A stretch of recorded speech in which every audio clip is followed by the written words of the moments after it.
तिमिरान्धस्य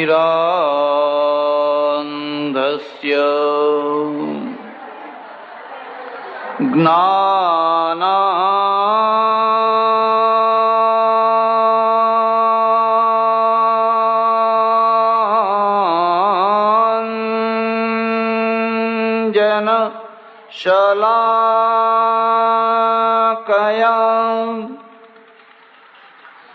चक्षुरुन्मीलितं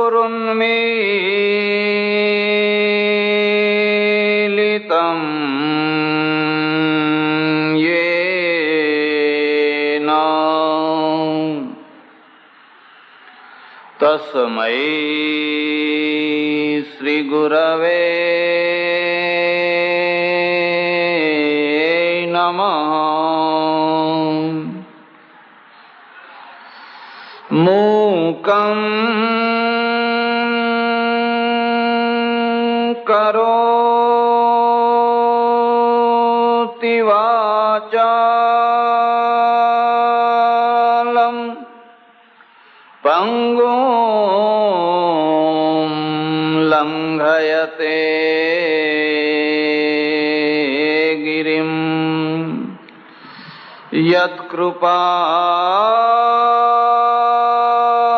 यत्कृपातमहं वन्दे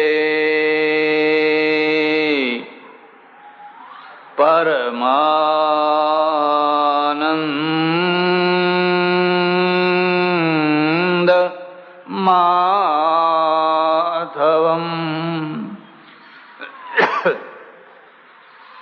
या देवी सर्वभूतेषु लक्ष्मीरूपेण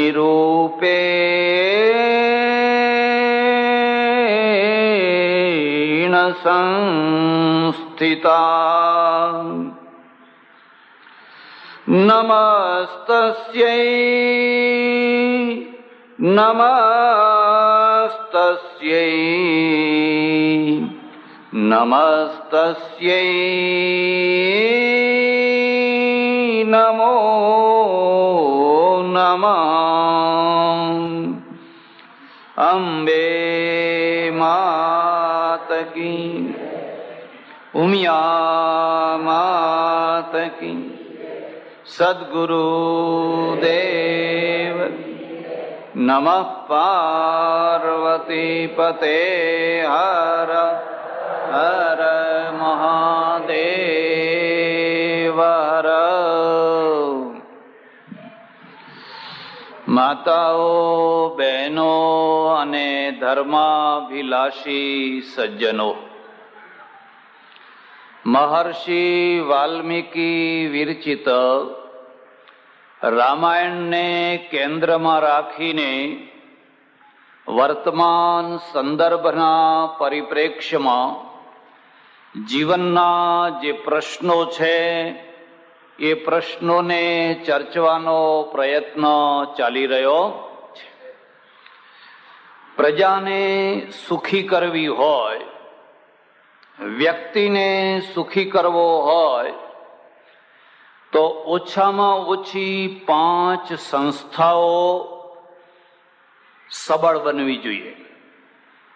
5 સંસ્થાઓના દ્વારા પ્રજા સુખી થતી હોય છે અને 5 સંસ્થાઓના દ્વારા પ્રજા દુઃખી થતી હોય છે. આ 5 સંસ્થાઓ યાદ રાખજો.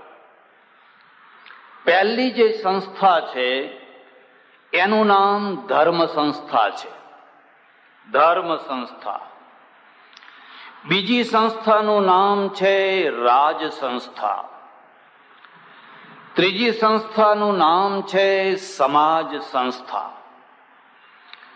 ચોથી સંસ્થાનું નામ છે માનવ સંસ્થા અને 5મી સંસ્થાનું નામ છે અનાથ સંસ્થા. આ 5 શબ્દો તમે યાદ રાખજો. ધર્મ સંસ્થા એક સંસ્થા છે. એના દ્વારા પ્રજા સુખી થાય છે અને એના દ્વારા પ્રજા દુઃખી થાય છે. ધર્મ સંસ્થા ક્યારે સફળ રહે? જ્યારે ધર્મના દ્વારા પ્રજાને શ્રદ્ધાનું બળ આપવામાં આવે ત્યારે. પણ ધર્મ નિષ્ફળ ક્યારે થાય, દુઃખ દેનારો ક્યારે થાય? જ્યારે ધર્મ સંસ્થાના દ્વારા અંધશ્રદ્ધા અને કુશ્રદ્ધા આપવામાં આવે ત્યારે. જ્યાંથી શ્રદ્ધા આવે છે ત્યાંથી અંધશ્રદ્ધા આવે છે. જ્યાંથી શ્રદ્ધા આવે છે ત્યાંથી કુશ્રદ્ધા પણ આવે છે. અંધશ્રદ્ધા અને શ્રદ્ધામાં શું ફરક છે? શ્રદ્ધા એક લાકડાની બનાવેલી નૌકા છે. અંધશ્રદ્ધા એ કાણા પડેલી નૌકા છે. અને કુશ્રદ્ધા એ પથ્થરની બનાવેલી નૌકા છે. પથ્થરની બનાવેલી નૌકામાં બેસીને કોઈ પાર થઈ શકે ખરો? એમ કાણા પડેલી નૌકા હોય તો એમાં પણ કોઈ પાર થઈ શકે? આ ત્રણેયનો ફરક છે. હિન્દુ પ્રજાનું પતન ક્યારે થયું?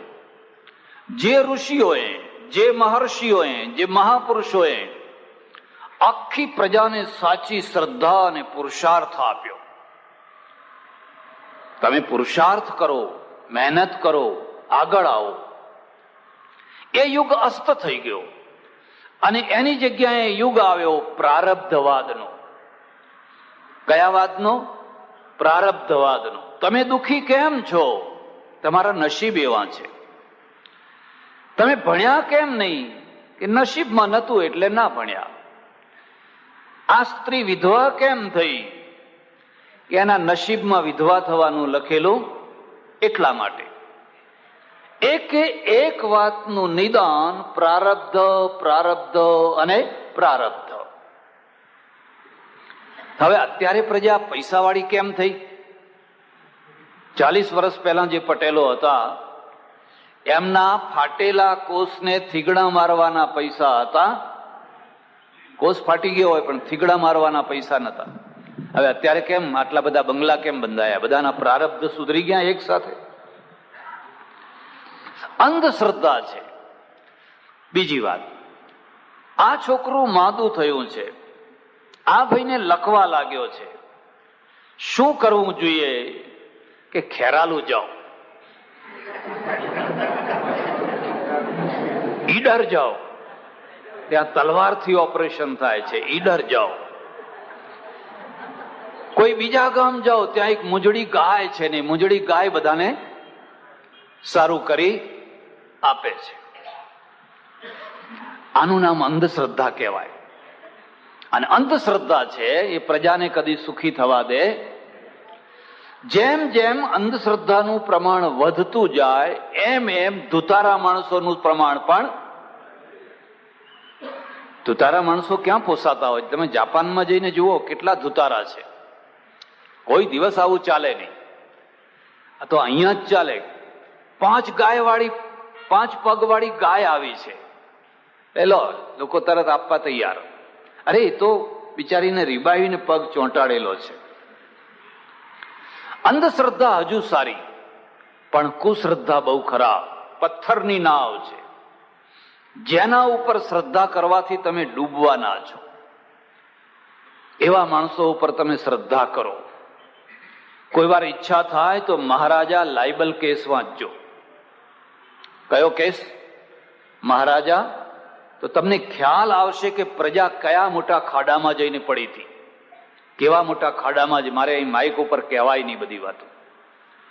એવી અંધશ્રદ્ધા, એવી કુશ્રદ્ધા બેસાડી દીધેલી કે જે માણસો રાત દિવસ અમન ચમનમાં રહે, એશ આરામમાં રહે, ભોગ વિલાસમાં રહે, એ ગુરુ થઈ ગયા. એમના પગ ધોઈને પૂજવાના, એમની આરતી ઉતારવાની, એમનું એઠું ખાવાનું, એઠવાડ ખાવાનું.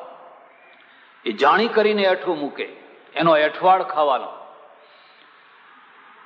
કેટલીક વાર તો એવું બને કે માણસને કથરોટમાં બેસાડ્યો હોય અને પછી વરરાજાને જેમ પીઠી ચોડે ને એવી રીતે એને પીઠી ચોડે, નવડાવે, અને નવડાવેલું પાણી બધા ભેગા થઈને પી જાય. કોઈ ઋષિએ આવું કર્યું હતું? કોઈ ગીતામાં, કોઈ ઉપનિષદમાં, કોઈ શાસ્ત્રમાં આવું લખ્યું છે? તમે કોઈના પ્રત્યે શ્રદ્ધા રાખો, પણ એનો અર્થ એ નથી કે તમે એનો એઠવાડ ખાઓ. હું તો એટલે સુધી કહું કે જે માણસ વગર કારણે એઠું મૂકતો હોય એ માણસ જ નથી. જૈનો પાસેથી શીખવા જેવું છે. કોઈ વાર કોઈ અતિ આગ્રહ કરીને પીરસી દીધું હોય, અનુકૂળ ન હોય ને કઈ મૂકી દેવું પડે, એ વાત જુદી છે. પણ જે જાણી કરીને રોજ ઢગલાબંધ એઠવાડ મૂકે છે એ તો માણસ જ નથી. એને તમે માણસ ના સમજશો. અહીંથી ભારતથી એક ભાઈ જાપાન ગયેલા, અમેરિકન કંપનીમાં નોકરી કરે, એને અનુભવ લખ્યો છે. અને જાપાનમાં મોટો સાહેબ થઈને એક ફેક્ટરીમાં ગયેલો શીખવા માટે. એને એક જાપાનીઝ કામવાળી બાઈ રાખી. એ બાઈ રોજ કામ આવીને કરી જાય. આ ભાઈ શું અહીંથી પેલી કુટેવો લઈને ગયેલો એટલે આટલું બધું એઠું મૂકે, પેલી રાંધે, આ પીરસે, અને બધું એમને બધું. લગ્ન ગાળામાં શું થાય છે? ખાય થોડું ને બગાડ ઘણું. કેટલાક લોકો જાણી કરીને બગાડ કરે, દુશ્મનાવટ વાળો, વેર વાળો, ખૂટવાડો, એમ ખૂટવાડો. એટલે રોજ એની ડીશોમાં ઘણું બધું એઠું મૂકી દે. 3-4 દિવસ થયા હશે અને પેલી જાપાનીઝ બાઈ છે એને કહ્યું કાલથી નોકરીએ નહીં આવું. કે કેમ કેમ કેમ? કે તમે એઠું મૂકો છો એટલા માટે. ભાઈ એઠું મારા પૈસાનું છે ને. એમ કે આ તો મારા પૈસાનું ખરીદાયેલું છે. તારા પૈસાનું ખરું, પણ અનાજ મારા દેશનું ને. તું એઠું મૂકીશ તો મારા દેશને બહારથી અનાજ મગાવવું પડશે ને. અમારા દેશમાં આવો એઠવાડ મૂકનારને કોઈ સહન કરી શકે? અને પેલો વિચાર કરે છે કે આ રાષ્ટ્રવાદ. તારી નોકરી એક તરફ રહી, જો તારે નોકરી કરાવવી હોય તો કાલથી એઠવાડ મૂકવાનો બંધ કર. અને આપણા ત્યાં ઋષિએ લખેલું છે, અન્નમ ન પરિચક્ષિત તદ્વ્રતમ, અન્નમ ન નિંદ્યા તદ્વ્રતમ. એ ભાઈ, અન્નનો કદી એઠવાડ મૂકીશ? આ હું તને વ્રત આપું છું. તું 11 કરજે, તું એવા વ્રત નથી આપ્યા, એવા કોઈ વ્રત નથી આપ્યા, પણ તું એઠવાડ ના મૂકીશ. અન્નમ બહુ કુર્વી તો તદ્વ્રતમ, અન્નના ઢગલા કરજે. આવું વ્રત આપ્યું છે વિદ્યાર્થીને. અન્નના ઢગલા કરજે, એટલી ખેતી કરજે. એટલે અંધશ્રદ્ધા કરતા પણ કુશ્રદ્ધા ખોટી છે. હવે તમે અંધશ્રદ્ધામાં કે કુશ્રદ્ધામાં બંધાઈ ગયા હોવ તો પછી એને જિંદગીભર નિભાવવી કે એમાંથી છૂટા થવું? તમે જાણતા અજાણતા કાણાવાળી નૌકામાં બેસી ગયા હોવ અને પછી તમને ખબર પડે કે આમાં તો બહુ કાણા છે, એ બરાબર, પણ હવે બેઠા એટલે કે એને છોડી દેવાની, એને છોડી દેવાની. તમને ખબર પડે કે આ પથ્થરની નૌકા છે અને 1 ઇંચ પણ તરવાની નથી, એવી નૌકામાં બેસી શકાય? ભારતની ધર્મ સંસ્થાઓ કેમ નિષ્ફળ ગઈ? એણે અંધશ્રદ્ધા અને કુશ્રદ્ધાનો વધારે આશરો લીધો એટલા માટે. મારી વાત ઉપર વિશ્વાસ ન હોય તો તમે જોજો, એક મુસલમાન નમાજ પડવા માટે મસ્જિદમાં જાય છે, હોય છે ને લાઈન લાગે છે, એમાં પેલી ઈદની હોય તો કેટલી હજારો લાખો માણસોની લાઈન લાગે છે. શું માગે છે એ? કેટલા નાળિયેર લઈને જાય છે? કોઈ નાળિયેર લઈને જાય છે અને ત્યાં શું માગે છે? કશું જ નહીં, માત્ર ભગવાનનો આભાર માનવાનો. ખ્રિસ્તી છે, એના ચર્ચમાં જાય છે રવિવારે પ્રાર્થના કરવા માટે. આપણે મંદિરમાં જઈએ છીએ ભગવાનના દર્શન કરવા માટે, માત્ર દર્શન કરવા માટે. બસ, પ્રભુ તારા દર્શન થયા. તમારે જોવું હોય તો જોજો, સૌથી વધારે ભીડ કયા મંદિરમાં હશે? જે મંદિરમાં ચમત્કારોની હવા ફેલાવવામાં આવેલી હશે એ મંદિર. જે સીધા સાદા મંદિર હશે, આવો દર્શન કરો, મહાદેવજીનું મંદિર છે, ફલાણું મંદિર છે, ત્યાં તો બહુ થોડા માણસો જવાના. મુંબઈ ગયો, એક સજ્જન એના બંગલે લઈ ગયા, બાજુમાં જ મંદિર. મેં કહ્યું તમારા તો ભાઈ સારી વાત છે. મને કે બાપજી આપણે જ બાંધ્યું છે. તમે તો ધાર્મિક માણસ છો. મને કે ના હો, 2 પ્લોટ લીધા, એકમાં બંગલો ને એકમાં મંદિર, એટલે મંદિરની આવકથી બંગલો ચાલે છે. આ તો આવક કરવા માટે મંદિર બાંધ્યું છે. પરદેશમાં આજે આ જ દશા છે. પરદેશમાં આપણા ભાઈઓએ એટલા મંદિરો બાંધ્યા છે મેં કહ્યું શાનું મંદિર છે? મને કે 2 ચમત્કાર કરનારા મોટા દેવ છે, એક સાંઈ બાબાનું ને એક જલા બાપાનું. આપણે કઈ લક્ષ્મીનારાયણની જરૂર નથી ને મહાદેવની જરૂર, કોણ આવે મહાદેવજી પાસે? અહીં તો એક સાંઈ બાબાનું મંદિર ને બીજું છે એ જલા બાપાનું, બસ. એટલે લોકોના ટોળે ટોળા ઢગલા બંધ. આ જે ટોળે ટોળા આવનારા છે એ બેઈમાન છે. એટલા માટે બેઈમાન છે કે જો એમને એમ કહેવામાં આવે કે આના કરતા વધારે પેલો ચમત્કાર કરે છે, પેલી દરગાહમાં વધારે ચમત્કાર થાય છે, આના કરતા પેલી દરગાહમાં વધારે ચમત્કાર થાય છે, આ ટોળું ક્યાં વળવાનું? વળવાનું કે નહીં? અને એટલે ભગવદ્ ગીતામાં એક શબ્દ મૂક્યો છે, એક ભક્તિર વિશિષ્યતે. અર્જુન, જેની એક ભક્તિ છે, દ્રઢ ભક્તિ છે, જે વારંવાર ડોલાયમાન થતો, એવા ઘણા માણસો હોય છે 6 મહિને ભગવાન બદલે છે, અને 6 મહિને ગુરુ બદલે છે, 6 મહિને કંઠીઓ બદલે છે, બદલે જ રાખે છે. હવે એને ઈમાનદાર કહેવા કે બેઈમાન કહેવા? તારે કશું કરવાની જરૂર નથી. આ બધું મૂળ ક્યાં છે? ધર્મ સંસ્થા જો સુધરે તો પ્રજાને સાચો ધર્મ મળે. ધર્મ સંસ્થા બગડે ક્યારે? મેં તમને કહ્યું ને, અંધશ્રદ્ધા અને કુશ્રદ્ધાનો પ્રચાર કરે ત્યારે. પણ આવો પ્રચાર કેમ કરે છે? સ્વાર્થ માટે, લાભ માટે, આવક માટે. અને એટલા માટે ઋષિ યુગની અંદર તમે જોશો તો ઋષિઓના સમયમાં મંદિરો નથી. હોય તો મને બતાવજો. ઋષિઓના સમયમાં મંદિરો નથી, પ્રાર્થના છે. દરભાસન ઉપર બેસે, પલાઠી વાળે, સવારે સંધ્યા કરે, સાંજે સંધ્યા કરે. કોઈ ચીજ નહીં, કોઈ શ્રીફળ નહીં, કોઈ અબીલ નહીં, કોઈ ગુલાલ નહીં, કોઈ ચોખા નહીં, કોઈ ફલાણું નહીં, કોઈ કશું નહીં. બિલકુલ સાત્વિક શુદ્ધ પ્રાર્થના. અને પૈસાનું કોઈ નામ નહીં, પૈસાની કોઈ આવકનો કોઈ પ્રશ્ન નહીં. કાળે કરીને આપણા ઉપર બીજો બધો પ્રભાવ પડતો ગયો. મંદિરો બંધાતા ગયા, મંદિરોમાં દેવો આવતા ગયા, નવા નવા દેવો આવતા ગયા. ઇન્દોરમાં એક બહુ મોટી સંસ્થા, ને એ સંસ્થામાં હું રહું, 1 મહિનો પ્રવચન ચાલે. તેના મહારાજ છે એ બધી ખાલી જગ્યાએ નાના નાના નાના નાના મંદિરો બાંધે. મેં કહ્યું આ રાધા કૃષ્ણની મુખ્ય મૂર્તિ છે, બરાબર છે, હવે આ કેટલા મંદિરો બાંધશો? મને કે તમને ખબર ના પડે, જેટલા મંદિરો એટલી પેટીઓ મૂકવાની, ને જેટલી પેટીઓ જેટલી પેટીઓ મૂકી હોય એટલી. કોઈ વાર હરિદ્વાર ઋષિકેશ જજો. હરિદ્વાર ઋષિકેશમાં એવા એવા મંદિરો છે જ્યાં તમને એના પેશવાના દરવાજા ઉપર એક છૂટા પૈસા લઈને બેઠેલો હોય. 108 મંદિર, 108 મૂર્તિઓ, લો છૂટા લઈ જાઓ. કારણ કે છૂટા લઈ જાઓ તો નાખે ને, એના એ છૂટા પાછા આવવાના છે. તમારા ને તમારા છૂટા બીજા દિવસે. ભલા થજો, કોઈ દિવસ ધર્મ સંસ્થાને વ્યાપાર સંસ્થા ના બનાવશો, નહીં તો એ ધર્મ સંસ્થાનું તેજ રહેશે. વધારે ચર્ચા નથી કરવી. પછી રાજ સંસ્થા. રાજ સંસ્થા છે એ ક્યારે સફળ થાય, ક્યારે નિષ્ફળ થાય? આપણા ત્યાં વેદોની અંદર, ઉપનિષદોની અંદર ચર્ચા આવી છે. પ્રજા બહુ દુઃખી થઈ, બહુ દુઃખી થઈ. માત્સ્ય ન્યાય, એ મોટી માછલી નાની માછલીને ખાય, નાની માછલી એનાથી નાની માછલીને ખાય. જીવવું કેવી રીતે?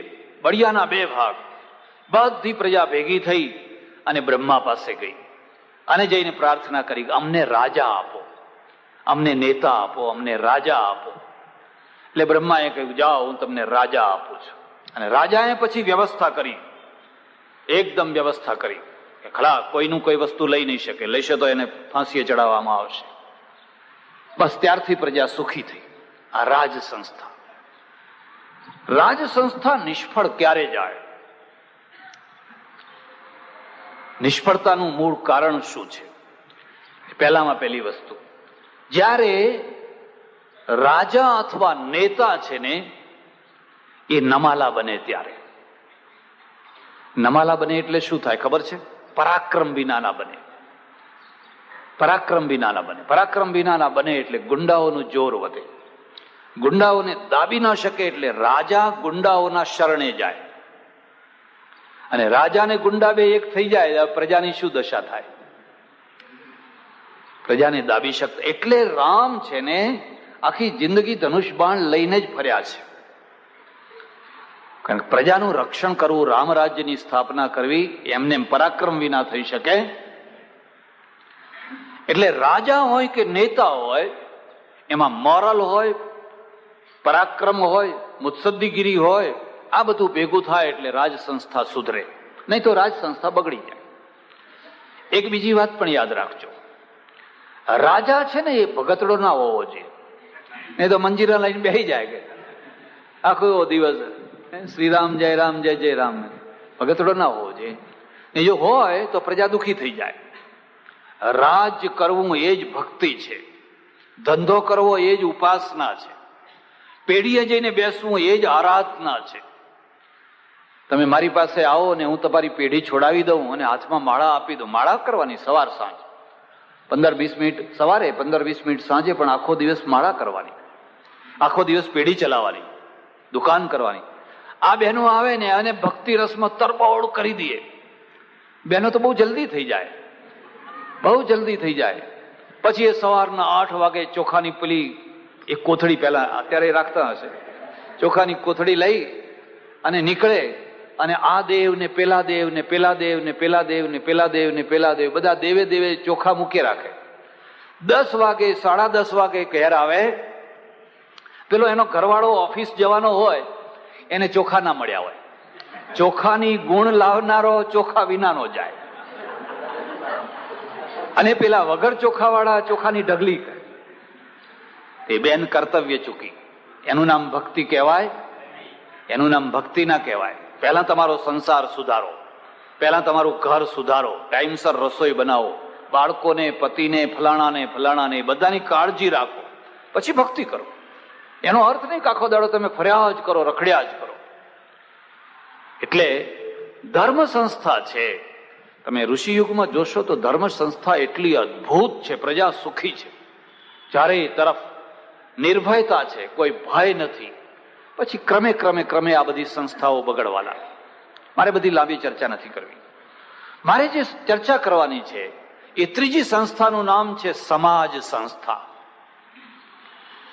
દરેકનો એક સમાજ હોય છે, અને સમાજનો અર્થ થાય છે જે બંધારણ બાંધીને ચાલે, જેની કોઈ વ્યવસ્થા હોય, જેનું નિયંત્રણ હોય, જેના નિયમો હોય, એનું નામ કહેવાય.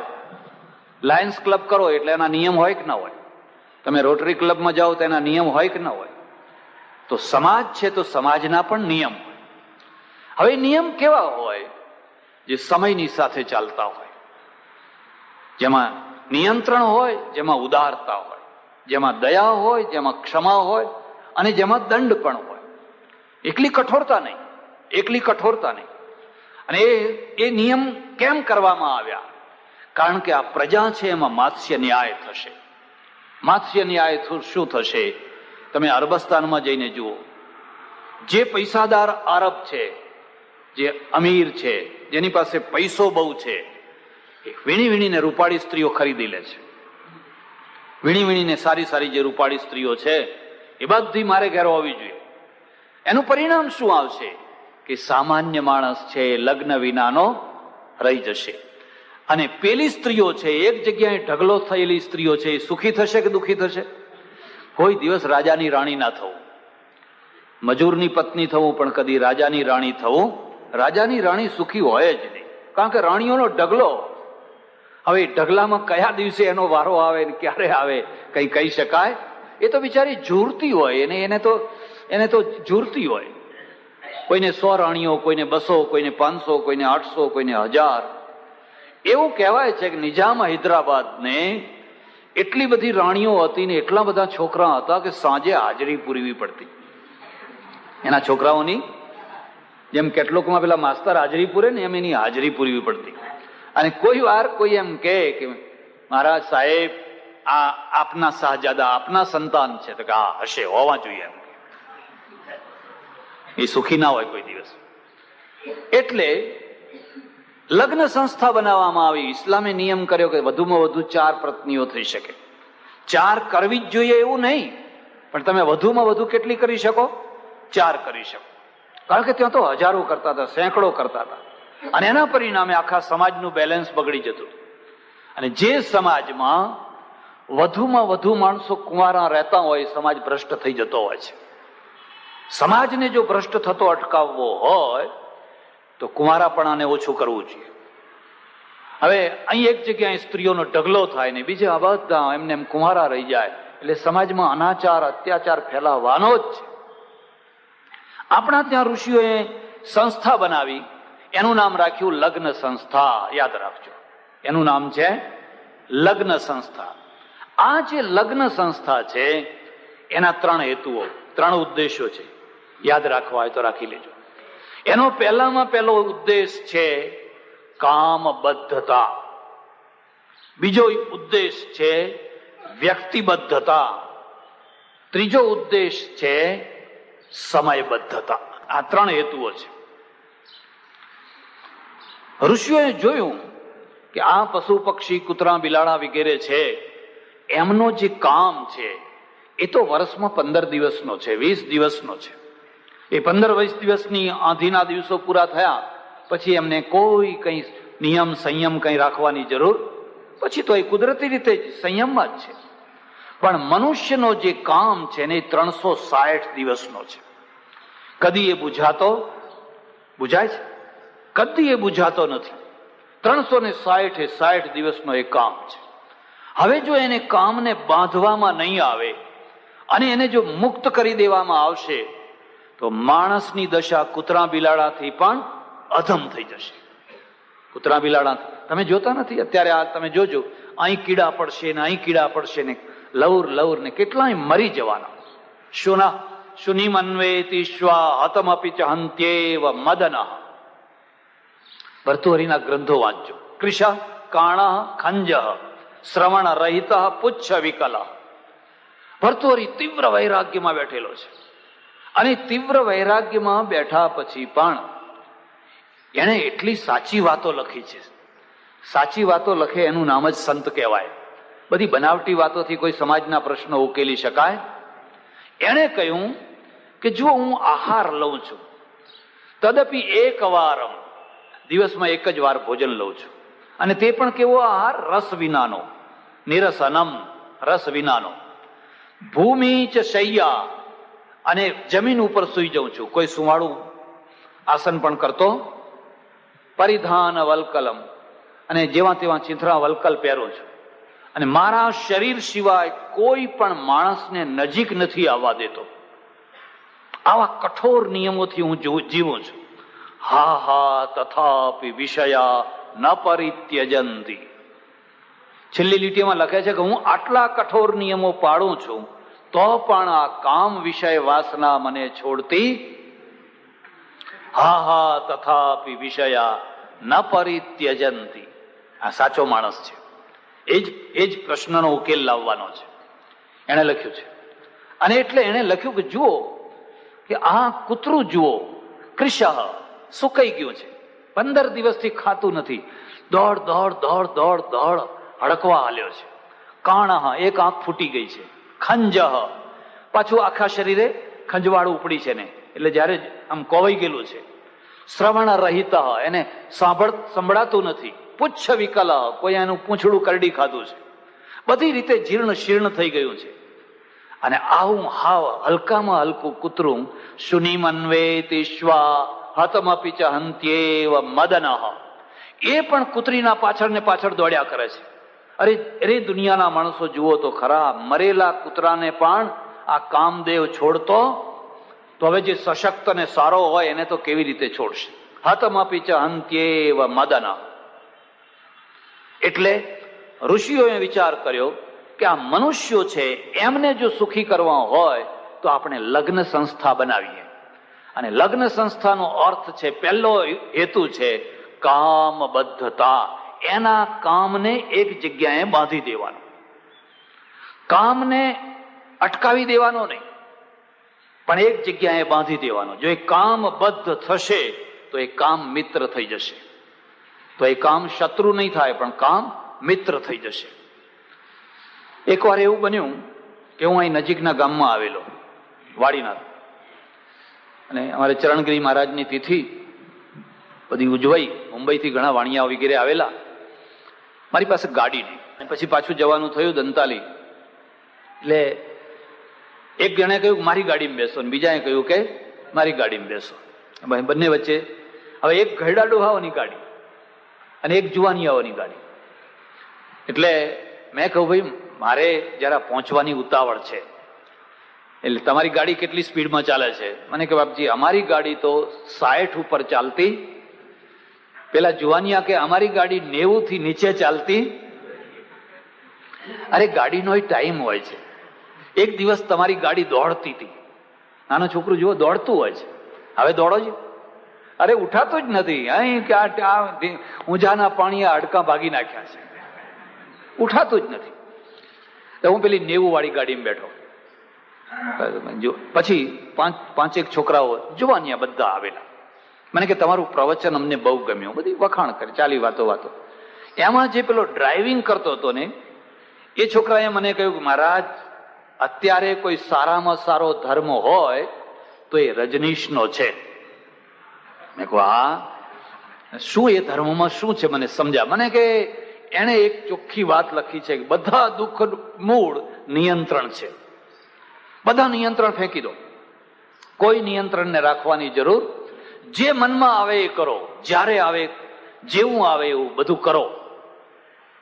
મેં કહ્યું તને આ વાત સાચી લાગે છે? મને કે મને તો બહુ ગમી એમ કે આ વાત. હવે તમે વિચાર કરો, જુવાની હોય, દોડવું હોય અને એને ઢાળ આપી દો તો એ દોડવામાં કઈ બાકી રાખે ખરા? ઢાળ ઉપર દોડવું એમાં કઈ મોટી વાત હતી? મેં કહ્યું ઉભો રે, આ ગાડી છે તારી બ્રેક વિનાની છે કે બ્રેક વાળી છે? કે બ્રેક વાળી છે. કેમ બ્રેક વાળી છે? બ્રેક વિનાની ગાડી હોય તો શું થાય? મને કે એક્સિડન્ટ થઈ જાય. તો સાયકલને બ્રેક હોય કે નહીં હોય? રેલગાડીને હોય કે નહીં હોય? જેમ જેમ તમારી શક્તિ વધતી જાય એમ એમ બ્રેક પણ પાવરફુલ બનાવવી જોઈએ. વિમાનને બ્રેક હોય કે નહીં? જેમ જેમ તમારી ગતિ વધતી જાય એમ બ્રેક વધારવી જોઈએ. મને કે વાત તો સાચી. મેં કહું હવે તું એક જ કામ કર, રજનીશનો સિદ્ધાંત આ ગાડીમાં લાગુ કર, આ ગાડીને બ્રેક વિનાની બનાવીને ચલાવ. મને કે ના ચલાવાય. અરે જો ગાડીને બ્રેકની જરૂર છે તો માણસને બ્રેકની જરૂર ખરી કે નહીં? આ ગાડીના એક્સિડન્ટ કરતા માણસનો એક્સિડન્ટ થઈ જશે તો? વાણિયાના દીકરા ને ડાહીમાના દીકરા. મને કે કાનની બૂટ પકડું છું, વાત સાચી જ તમારી. એમ ડાયા માણસોને સમજાવવામાં મહેનત નથી કરવી પડતી હોતી, મૂર્ખાઓને સમજાવી શકાતા નથી હોતા. મેં એ બીજી વાત કહી. મેં કહું ઉભો રહે, રજનીશજીના આશ્રમમાં કોઈ નિયંત્રણ છે કે નહીં? મને કે જબરું છે. એક તો તમારો દરવાજા ઉપર ચેકિંગ થાય, તમારા કોઈ અત્તર કે એવું લગાવેલું ના હોવું જોઈએ અને એલર્જી છે, પછી આ ફલાણું થાય, આવી રીતે રહેવાનું, આવી રીતે. તમે કહો આ નિયંત્રણ આવ્યા કે ના આવ્યા? તું કયા નિયંત્રણની વાત કરે છે? મને કે છે કામ નિયંત્રણ હટાવી દેવાનું. કામ નિયંત્રણ આપણે જ્યાં જેમ ફાવે એમ બધે ઈચ્છા પ્રમાણે. તમે ઉભો રહે, તું તારી ઈચ્છા પ્રમાણે કરે એ તો તને ઠીક લાગે, પણ તારી પત્ની એવું કરે તો એ પાછું ત્યાં લાગુ કરશે ને? મને કે એ તો પેસવા ના દઉં ઘરમાં, પછી તો ઘરમાં ના પેસવા દઉં. હવે યાદ રાખજો, લગ્ન સંસ્થાને તોડી શકાય, અને જે લોકોએ અમેરિકામાં તોડી છે ને એ દુખી છે. પેપરોમાં રોજ ચર્ચા પત્રો આવે. એ દુખી છે, કારણ કે એના જે સુખ છે, એનું જે રક્ષણ છે, એનું જે આશ્વાસન છે બહુ મોટું પ્રબળ છે. એટલે ઋષિઓએ વિચાર કર્યો કે આ કામ છે એનું દમન નહીં કરી શકાય, એને દબાવી નહીં શકાય તો ફૂટી નીકળશે. એટલી મોટી શક્તિ છે, એટલો મોટો પ્રચંડ વેગ છે કે એના જેવો કોઈ વેગ નથી. એટલે કામબદ્ધતા, બસ એક પતિ એક પત્ની અને બધે એકબીજા બંધાઈ ગયા, એટલે એનો કામ પણ બંધાઈ ગયો. અને કામ બંધાઈ ગયો એટલે સંતોષ, તૃપ્તિ, શાંતિ, વિશ્વાસ, આ બધું ઊભું થયું. પણ કામબદ્ધતામાં વળી પાછી એક બીજી વાત મૂકી દીધી, વ્યક્તિબદ્ધતા. વ્યક્તિ સાથે જ બંધાવાનું. આખી દુનિયામાં હજારો વ્યક્તિઓ છે, અને જો એ વ્યક્તિ સાથે તમે બદ્ધ ન થઈ શક્યા તો આ દુનિયામાં હજારો વ્યક્તિઓ વચ્ચે પણ તમારા અસંતોષની કોઈ સીમા રહેશે. એટલે વ્યક્તિબદ્ધતા. અને વ્યક્તિબદ્ધતા પછી મૂકી સમયબદ્ધતા. તમારા ઘરનું ખાવાનું છે, રસોડું તમારું, અનાજ તમારું, પણ 24 કલાક ખા કરો તો સંગ્રહણી થશે. પછી મગનું પાણી એ નહીં પચે, જુવાની બરબાદ થઈ જશે. જુવાનીને જો કાયમ રાખવી હોય મોટી ઉંમર સુધી તો એક જ છે સમયબદ્ધતા. અને જો ખાખા કર્યું ગમે ત્યારે તો પછી સંગ્રહણી, તરત જ આખો દિવસ સંડાસ જાયા જ કરો, પછી પચશે નહીં. પછી તો આખી જિંદગી રડી રડીને કાઢવાની, દુઃખી થઈ થઈને કાઢવાની. લોકો તમને ઠગી લેશે, છેતરી લેશે, દવાઓ વાળા ને ફલાણા વાળા. આ 3 વ્રતો મૂક્યા, આ 3 નિયમો મૂક્યા. આ 3 નિયમો ભેગા થાય ત્યારે એનું નામ કહેવાય લગ્ન સંસ્થા. લગ્ન સંસ્થા છે એને આપણે એક પવિત્ર બંધન માનીએ છીએ. અને એટલે જયારે પ્રાચીન કાળમાં લગ્ન થતા અને આજે લગ્ન થાય બેમાં થોડું અંતર છે. આપણે ઋષિયુગથી ઘણા બદલાઈ ગયા. પ્રાચીન કાળમાં સપ્તપદી છે. સપ્તપદી 7 પગલા, 7 પ્રતિજ્ઞાઓ. પતિ અને પત્ની, સ્ત્રી અને પુરુષ એકબીજાને 7 વચનો આપે છે. પુરુષ શું કહે છે? હું તારું રક્ષણ કરીશ, હું તને અન્નથી, વસ્ત્રથી, અલંકરણોથી હું તને હંમેશા તૃપ્ત રાખીશ, વગેરે વગેરે બધા 7. સ્ત્રી શું કહે છે? સુખમાં દુઃખમાં ગમે તેવી પરિસ્થિતિમાં છાયાની માફક હું તમારી સાથે ને સાથે રહીશ, કદી પણ તમારો સાથ છોડીશ, તમારી સાથે ને સાથે રહીશ. આ સપ્તપદી પ્રતિજ્ઞાઓ ઈશ્વરની સાક્ષીએ, અગ્નિની સાક્ષીએ, સૂર્યની સાક્ષીએ લે, વડીલોની સાક્ષીએ આ બધી લે, એમાંથી લગ્ન સંસ્થા ઊભી થાય, એમાંથી સમાજ બને. પછી શું થયું? પછી કન્યાદાન આવ્યું. અને કન્યાદાનમાં કન્યાનું અસ્તિત્વ ખતમ, કન્યાનો અવાજ ખતમ. બાપ માં જે હાથમાં આવ્યો એને દાન આપી દેવાનું. હવે કન્યા આવડી હોય ને પરણાવી દેવાની. એટલે હું કન્યાદાનમાં સમર્થન નથી કરતો. કન્યા કોઈ દાન દેવાની ચીજ છે? એ કોઈ ગાય છે, કોઈ પૈસો છે, કોઈ મકાન છે, કોઈ ફલાણું છે? અરે એની પોતાની ચોઈસ છે, એનો અવાજ છે. એટલે આ સ્વયંવર પ્રથા આવી. સ્વયંવરમાં શું છે? કન્યા પોતાની ઈચ્છાએ પરણે છે. હા, શરત આટલી છે કે આવી શરતો જે પૂરી કરે એ. એટલે મહાભારતમાં અને રામાયણમાં બંનેમાં તમે આ જોઈ શકશો. એટલે રામાયણની અંદર સીતા અને રામજીના લગ્ન ગોઠવ્યા છે, ભરત અને માંડવીના, લક્ષ્મણ અને ઉર્મિલાના, અને શત્રુઘ્ન અને શ્રુતકીર્તિના. આ 4 ભાઈઓ અને 4 બહેનોના લગ્ન ગોઠવ્યા છે. એક બીજી વાત યાદ રાખજો, વિશ્વામિત્રે એમ કેમ ના કહ્યું કે રામ, આ દુનિયા જંજાળમય છે, આ સંસાર ઉપાધિમય છે, આ લગ્નમાં પડવા જેવું. અને વિશ્વામિત્ર પરણેલા છે, વિશ્વામિત્ર ઋષિ છે ને પરણેલા છે, એમને સંતાન છે. આ ઋષિ યુગમાં આવું નથી. સંસાર જંજાળ નથી. તમારી યોગ્યતા હોય તો એ સંસારને તમે સ્વર્ગ બનાવી શકો, ઝૂંપડામાં સ્વર્ગ બનાવી શકો. અને પછી જે પલાયનવાદ આવ્યો, ભાગી છૂટવાનો, ભાગો ભાગો ભાગો, આમાં તો કઈ સુખ? સતત એક જ પ્રકારનો ઉપદેશ. એટલે પહેલામાં પહેલી આ લગ્ન સંસ્થા છે. અને લગ્ન સંસ્થા પ્રમાણે 4 ભાઈઓના લગ્ન થયા, વિદાય થઈ, જનકને શાંતિ થઈ. જાણે આપણા ત્યાં એક કન્યા માટે એક શબ્દ વપરાય છે, ખબર છે તમને? સાપના ભારા. કેવો શબ્દ છે? કેટલું માન વધતું હશે. તમે માથે લાકડાના ભારા ઉપાડ્યા હોય ને ભાર લાગ્યો હોય તો એમ થાય કઈ વાંધો નહીં, હજુ અડધો કિલોમીટર ખેંચી કાઢશો. પણ જે લાકડાના ભારા ઉપાડ્યા હોય એમાં કાંટા હોય અને તમને કાંટા વાગતા હોય તો પણ તમે એવો વિચાર કરી શકો કે હશે કાંટા વાગે છે તો જલ્દી ફેંકી દેવો પડશે આ ભારો. પણ હવે લાકડાની જગ્યાએ બધા સાપ જ બધા ભેગા કર્યા હોય ને એના ભારા ઉપાડ્યા હોય તો કેમ સાપના ભારા કેમ કહ્યું હશે? એટલા માટે કહ્યું છે કે ઉપાડનારને જો ડંખ મારે તો ઉપાડનારનું ધનોત પનોત નીકળી જાય. જેણે એ ભારો ઉપાડ્યો છે એને જો એ ડંખ મારે, અને કંઈ કહી શકાય? ક્યારે ડંખ મારે? ગઈકાલની જ વાત કરું.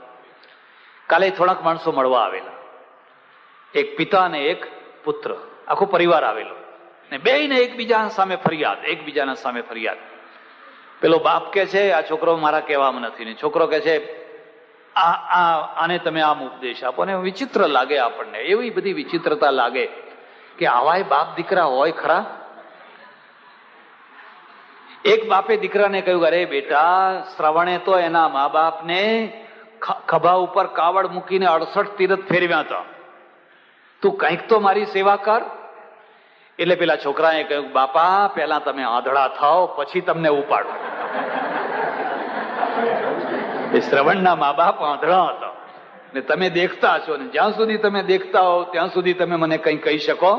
એટલે પહેલા તમે આંધળા થાઓ પછી કાવડની વાત કરો. કાલે એવી જ વાત થઈ, મને કહેતા પણ સંકોચ આવે એવી વાત થઈ. પેલો છોકરો જે કોલેજમાં ભણે છે એના બાપને મારી રૂબરૂ કહે છે કે મારે રામ નથી થવું, મારે તો કૃષ્ણ ભગવાન જેવા થવું છે. કૃષ્ણ ભગવાન જેવા મુક્ત 1600 રાણીઓ રાખવી છે. આ છોકરો પેલા બાપને કહે છે અને મારી રૂબરૂ કહે છે. અરે રે, મેં કહ્યું આને કોઈ શરમ સંકોચ કઈ નહીં આવતો હોય? આ છોકરો દુખી થઈ જવાનો. તમે જોજો, એટલો દુખી થશે. પણ એ દુખી થતા પહેલા એને કોઈ સમજાવનાર માણસ મળવો મુશ્કેલ છે. કેમ? એ કોઈ ઊંધા રવાડે ચડી ગયો એટલે ગુમરાહ થઈ ગયો, ઊંધા રવાડે ચડી ગયો. એટલે આ લગ્ન થયા અને લગ્ન થઈ અને અયોધ્યામાં આવ્યા. બધા રાજી થઈ ગયા. રામને મોકલ્યા હતા વિશ્વામિત્રના યજ્ઞનું રક્ષણ કરવા. અને રામની ઉંમર કેટલી છે? 16 વર્ષની છે. 16 જ વર્ષની છે. ત્યાં લખ્યું છે રામાયણમાં. અને આ તો પરણીને આવ્યા. દશરથને કલ્પના નથી કે આ પરણીને આવશે પાછા. તમે અમેરિકા છોકરાને ભણવા મોકલ્યો, મુંબઈ નોકરીએ મોકલ્યો, ને ત્યાંથી જ કંકોત્રી આવી કે અહીં પતી ગયું, હવે તમે અમારી કોઈ ચિંતા કરશો? આ દશરથ છે, બધા આવ્યા પાછા. કોઈ વાર લગ્ન પ્રસંગ કર્યો છે? હું તમને એક ખાસ સલાહ આપું છું. જેના ઘરમાં પ્રસંગ થયા નથી ને એને સંસારની ખબર જ નથી. રોજના જીવનનું નામ સંસાર નથી. એકાદ પ્રસંગ કરી જોજો, લગ્નનો કે મરણનો કે એવો કોઈ પ્રસંગ કરી જોજો. જો ધોળા દિવસે તમને તારા દેખાય તો એમ સમજજો કે હવે ખબર પડી કે પ્રસંગ કેવો હોય. ધોળા દિવસે જો તારા દેખાય, પણ બધું પત્યું સારી રીતે, આનંદથી દિવસો વીતવા લાગ્યા, ખૂબ સારી રીતે. પણ કદી પણ કોઈના સારી રીતે દિવસો આગળ વીત્યા છે ખરા? અને સારી રીતે જો દિવસો વીતે તો રામાયણ હોય? ખાધું પીધું ને રાજ કર્યું એને તો એની કોઈ રામાયણ હોતી હશે? દશરથે કહ્યું કે ભરત અને શત્રુઘ્ન એના મામા એને તેડવા આવ્યા, મોસાળવા. એટલે કઈ દેશનો રાજા એને તેડવા આવ્યા કે ભલે ત્યારે તું જા, એમ કે. ભરત અને શત્રુઘ્ન બંને એના મોસાળમાં ગયા અને લાંબો ટાઈમ સુધી મોસાળમાં રહ્યા. ઘણા છોકરા મોસાળમાં ઉછરીને મોટા થાય.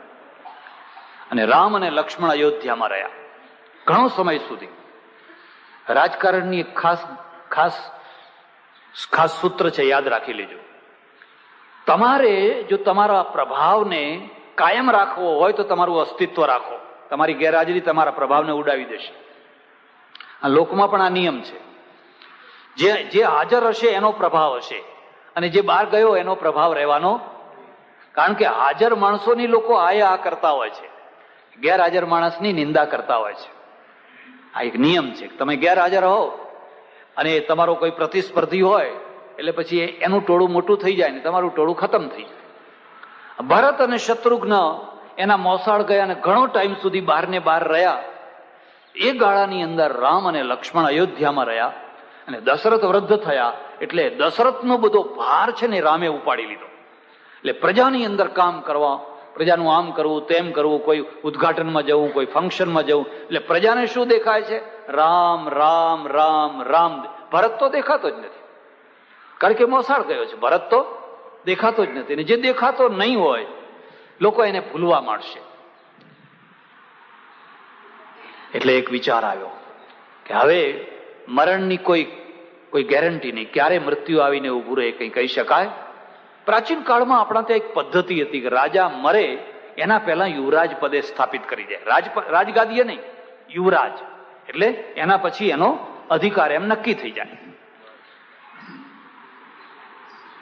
તુલસી રામાયણમાં લખ્યું છે કે દશરથ જયારે એકવાર દર્પણના આગળ જઈને ઉભા રહ્યા તો જોયું તો કાન આગળ વાળ સફેદ થઈ ગયેલા. અને કાન આગળના સફેદ વાઘ જોયા આમ વારંવાર, અને મનમાં એક બહુ મોટો ધ્રાસકો, એક નિશાસા પડી કે ઓ હવે આપણું તેડું, બસ હવે આપણે બિસ્તરા બાંધવાની તૈયારી. શીત ભયે કેસ, કેસ ભયે શીત. એમ હવે શું કરવું જોઈએ? એટલે મંત્રીને બોલાવ્યા. મંત્રીને કહ્યું કે વાળ સફેદ થયા છે, મારે હવે યુવરાજ પદે કોઈને બેસાડી દેવા છે. કે આ વાત તો સાચી છે, રામને બેસાડવા છે. કે આ વાતે સાચી છે, પ્રજામાં બહુ પ્રિય છે, કારણ કે રામ અયોધ્યામાં રહે છે, ભરત એના મોસાળમાં રહે છે. એટલે એક કામ કરો, તમે વહેલામાં વહેલું કોઈ મુહૂર્ત જોડાવો, ચોઘડિયું જોડાવો, અને આપણે રામને યુવરાજ પદે બેસાડી દઈએ, આટલું મારું કામ કરો. વશિષ્ઠને બોલાવ્યા.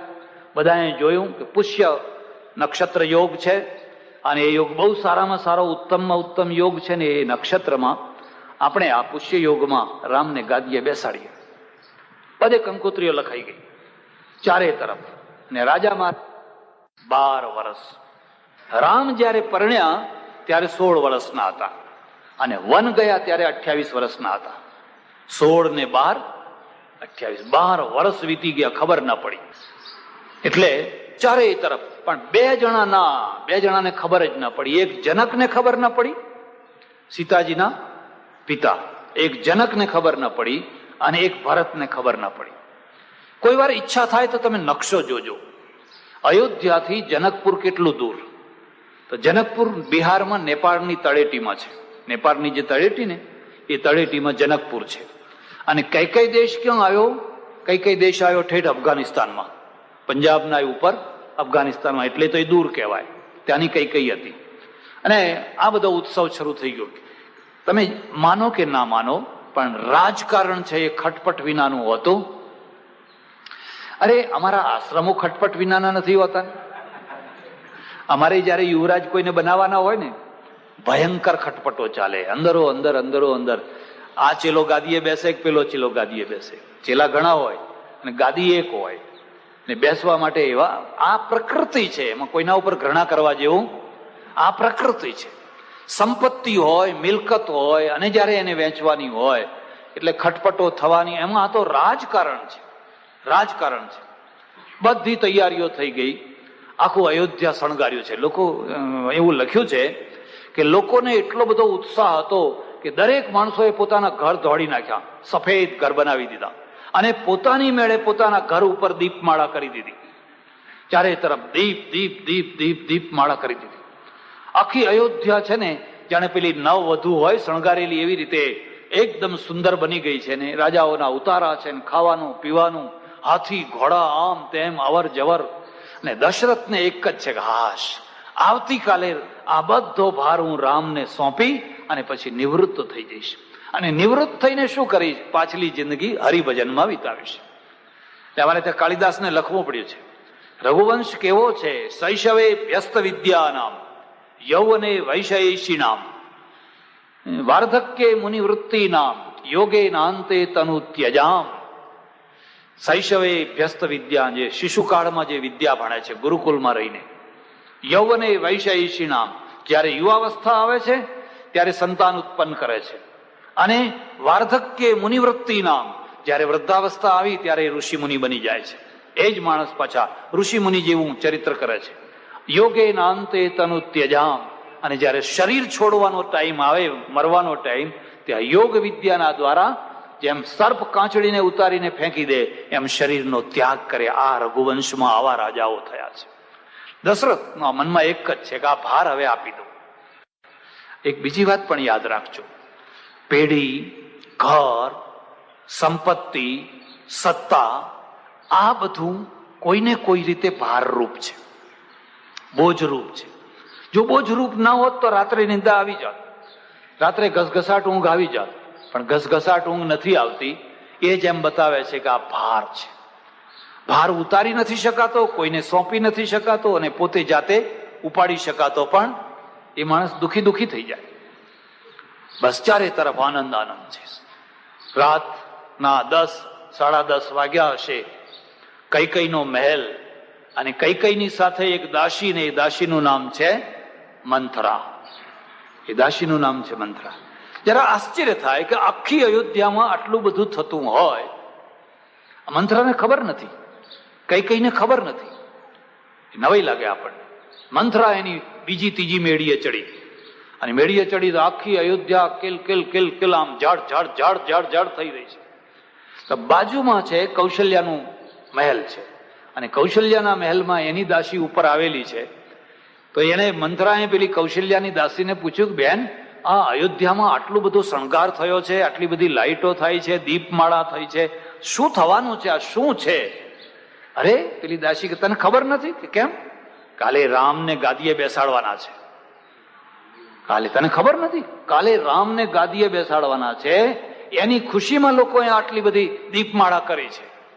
અને પેટમાં કડકડતું તેલ પડ્યું, ઉકાળેલું કડકડતું તેલ હોય ને એવું લાય જેવું એકદમ ધુઆ થઈ નીચે આવી.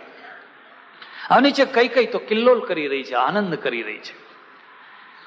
રામાયણના પાત્રો છે ને એ જીવંત પાત્રો છે. કેટલાક મંથરા જેવા પાત્રો હોય, કેટલાક કૌશલ્યા જેવા હોય, કેટલાક કઈ કઈ જેવા હોય કે ના હોય? કઈ કઈને આનંદ છે, એ તો મસ્ત છે. મસ્તરામ, મસ્તરામનો અર્થ જાણો છો? જેને આવનારી ચિંતાની પરવા ના પડી હોય એ મસ્તરામ. બીજું શું છે? કાલે જે થવું હોય આજ પૂરણપુરી ખાઓ, કાલે જે થવું હોય કોઈની પડી ના હોય. આ કેટલાક મસ્ત સ્વભાવ વાળા હોય, અને કેટલાક એવા હોય કે વગર કારણે આખી દુનિયાની ચિંતા કરે. વગર કારણે આખી દુનિયાની, કાલે શું, પરમ દિવસે શું થશે, પેલા દિવસે શું થશે, અરે રે કે આજ વરસાદ નથી આવ્યો. હવે નથી આવ્યો તો એ બધાના માટે નથી આવ્યો, તારા એકના માટે. નાના પણ મ્યુનિસિપાલિટીનું પાણી એ નથી આવ્યું, તો નથી આવ્યું તો કઈ નહીં, હોજમાં ભર્યું હોય એમાંથી લઈ લેજે. પણ કે હોજે ખાલી છે, તો હવે પેલા બીજા ટ્યુબવેલે જઈને લઈ આવજે. તો કે કામવાળી નથી આવી, કામવાળીને બોલી આવજે, કે કામવાળી પગાર વધારે માગે છે. આખો દિવસ જયારે જુઓ ત્યારે એનું ચહેરું સોગ્યો ને. કેમ કે એનું નેચર એવું છે, એનો સ્વભાવ એવો છે. કેટલાકને પડી જ ના હોય, ઘરમાં લોટ ના હોય તો મસ્તીથી બેઠા હોય, આનંદથી બેઠા હોય, પણ શું કરીશ કે કરશું? એ તો હરીને ભજતા હજી કોઈની, એ મારો વાલો કઈ ને કઈ મોકલી આપશે, એને મોકલી આપે પાછા. પેલા જીવે ને આ જીવે. એટલે કઈ કઈનું જે નેચર છે ને, બસ એકદમ. અને બહુ બહાદુર સ્ત્રી છે, બહુ બહુ પરાક્રમી સ્ત્રી છે. એટલે એ મસ્તીથી આનંદથી બેઠી છે, હિંચકા ખાઈ રહી છે. અને ત્યાં ધુઆ ફુઆ થયેલી મંથરા નીચે ઉતરીને એને કહ્યું, તને કઈ ખબર છે? તને કશું ભાન છે? તને કશું જ્ઞાન છે? તારા પગ કપાઈ રહ્યા છે, તારું આખું જીવન બરબાદ થઈ રહ્યું છે. હવે પેલી હસતી કહે છે, અરે તને શું થયું? આજે આવું કેમ બોલે છે? અહીંયા મારી સાથે આય, અહીંયા મારી સાથે આવ. લઈ ગઈ ઉપર. જો આ આખી અયોધ્યા જો. હા કે બહુ સરસ દેખાય છે, આ તો બહુ આનંદ. પણ આ શાના કારણે જળહળ તેને ખબર છે કે ના, કાલે રામને ગાદીએ બેસાડવાના છે. તારી શોખ છે ને, એ શોખના દીકરાને ગાદીએ બેસાડવાનો છે. એક બીજી વાત યાદ રાખજો, બહુ સમજવા જેવી છે. શોખના દુઃખ જેવું કોઈ દુઃખ નહીં. રાજાની રાણી હોય પણ શોખ હોય, અને સીતાજીને શોખ નથી. દશરથે 3 રાણીઓ કરેલી, કારણ હતું એટલે કરેલી. અને રામે એક જ પત્ની કરેલી. કેટલીક વાર એવું થાય બાપની ભૂલ દીકરો સુધારે. એવું બને, બાપે ભૂલ કરી હોય, હવે બાપ વ્યસની હોય તો દીકરાએ ચાલુ રાખવું. બાપે ભૂલો કરી હોય, છોકરો સુધારે. અને એટલે દશરથનું દાંપત્ય અને રામના દાંપત્યમાં તમને એક બહુ મોટું અંતર દેખાશે. રામના દાંપત્યમાં અંતરકલહ નથી. કદી પણ રામ ને સીતા લડ્યા હોય, ઝઘડ્યા હોય એવો પ્રસંગ તમને ભાગ્યે જોવા મળશે. હવે અહીં તો શોખ છે ને, 3 સ્ત્રીઓ સારી જ પાછી. કૌશલ્યા મહાન છે, સુમિત્રા મહાન છે, કૈકેયી મહાન છે. પણ મહાન હોય કે ગમે તે હોય, શોખ એટલે શોખ. શોખ એટલે શોખ. આ જે તારી શોખ છે એના દીકરાને કાલે ગાદીએ બેસાડવાનો છે. કે ભલે ને બેસાડે, રામને તો હું મારો જ દીકરો માનું છું. મને ભરતમાં ને રામમાં કઈ ભેદ લાગતો? કઈ કેટલી મહાન હશે. કેટલાક લોકો તમારા કાન ભંભેરે, તમને ઉશ્કેરે, પણ તમારા અંદર જે સાત્વિક વૃત્તિ હોય તો એ સાત્વિક વૃત્તિના કારણે તમારા કાન ભંભેરમાં એમને સફળતા મળે. પણ એક બીજો નિયમ છે, સતત ભંભેર્યા કરો, સતત એકની એક વાત પંચિંગ કર્યા કરો તો સારામાં સારા માણસના અંદર પણ ભેદ આવ્યા વિના રહે. અરે જો આ કેટલું, તો કે થવા દો ને ભાઈ, રામ ગાદીએ બેસે કે ભરત બેસે, એમાં શું વાંધો છે? રામ મોટો છે, ભરત નાનો છે, અને દશરથની ઈચ્છા છે તો રામ બેસે તો મને કશો વાંધો નથી. અને પછી મંથરા છે ને એક પછી એક યુક્તિઓ બતાવે છે. જ્યારે રામ ગાદીએ બેસે એટલે કૌશલ્યા રાજમાતા થશે, અને કૌશલ્યા રાજમાતા થશે તો તને દાસી બનાવી દેશે, તારી કોડીની કિંમત થઈ જશે. ભરતને કોડીનો બનાવી દેશે. ભરતને કાં તો એ જીવતો નહીં રહેવા દે, કાં તો રાજ્યમાં નહીં રહેવા દે. તમે બધા દુખી થઈ જશો. માટે યાદ રાખજે, તું આજે બહુ મોટી ભૂલ કરી રહી છે. એમ કાન ભંભેરણી કરતા અંતે મંથરાને સફળતા મળી. તો કઈ કે છે, અરે તે મને કહ્યું તો ખરું, પણ બહુ મોડે કહ્યું. જો પહેલા કહ્યું હોત તો આપણે કોઈ રસ્તો ખોળોત, કોઈ ઉપાય કરોત, પણ હવે તો કશું ના થઈ શકે. એક બીજી વાત યાદ રાખજો, જેની પાસે કુટિલ ચાલ હોય એની પાસે 1000 રસ્તાઓ હોય. આદિમાંય બગાડે, વચમાંય બગાડે, અને છેવટમાંય એ ગમે તે પોઈન્ટ ઉપર એને બગાડવું હોય એટલે છેલ્લી ઘડીએ પણ એ બગાડી શકે છે, જેની પાસે કુટિલ રમત રમવાની કળા હોય. પણ હવે શું થઈ શકે? હજુ થઈ શકે છે. તો યાદ કર, તે મને એક વાર કહેલું કે રાજા દશરથે મને 2 વચનો આપેલા છે. ક્યારે વચનો આપેલા છે? તે જ મને કથા કહી હતી કે જ્યારે દેવ અને અસુરોનો સંગ્રામ ચાલતો હતો અને એ સંગ્રામમાં અસુરો ભારે પડતા હતા અને દેવો હારતા હતા, ત્યારે દશરથની મદદ માગી હતી. એ દશરથ લડવા માટે ગયેલા અને કઈ તું સારથી બનેલી. દશરથનો રથ છે ને એ કઈ ચલાવતી હતી.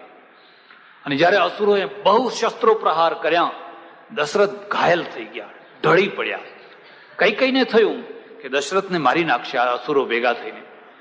એટલે તે હોશિયારી વાપરી અને આખા રથને દોડાવીને બીજી જગ્યાએ તું લઈ ગઈ હતી જ્યાં શસ્ત્રોનો પ્રહાર ન થઈ શકે ત્યાં. આવી રીતે 2 વાર જ્યાં બીજી જગ્યાએ લઈ ગઈ હતી ત્યાંય અસુરો પ્રહાર કરવા લાગ્યા. ત્યાંથી પણ તું બીજી જગ્યાએ લઈ ગઈ અને રાજાને તે બચાવી લીધો હતો. રાજા જયારે ભાનમાં આવ્યો અને એને ખ્યાલ આવ્યો આ કૈકેયીએ મને 2 વાર મૃત્યુના મોઢામાંથી બચાવી લીધો છે, એટલે કહેલું કઈ તું 2 વરદાન માગી લે. તારી જે ઈચ્છા હોય એ 2 વરદાન. શું માગે? સાડી આપો, બીજું શું? પેલો દાગીનો કરી આપો, ફલાણું કરી આપો, ફલાણું કરી આપો. દરેકની એક સીમા હોય છે, દરેકની એક સીમા હોય છે.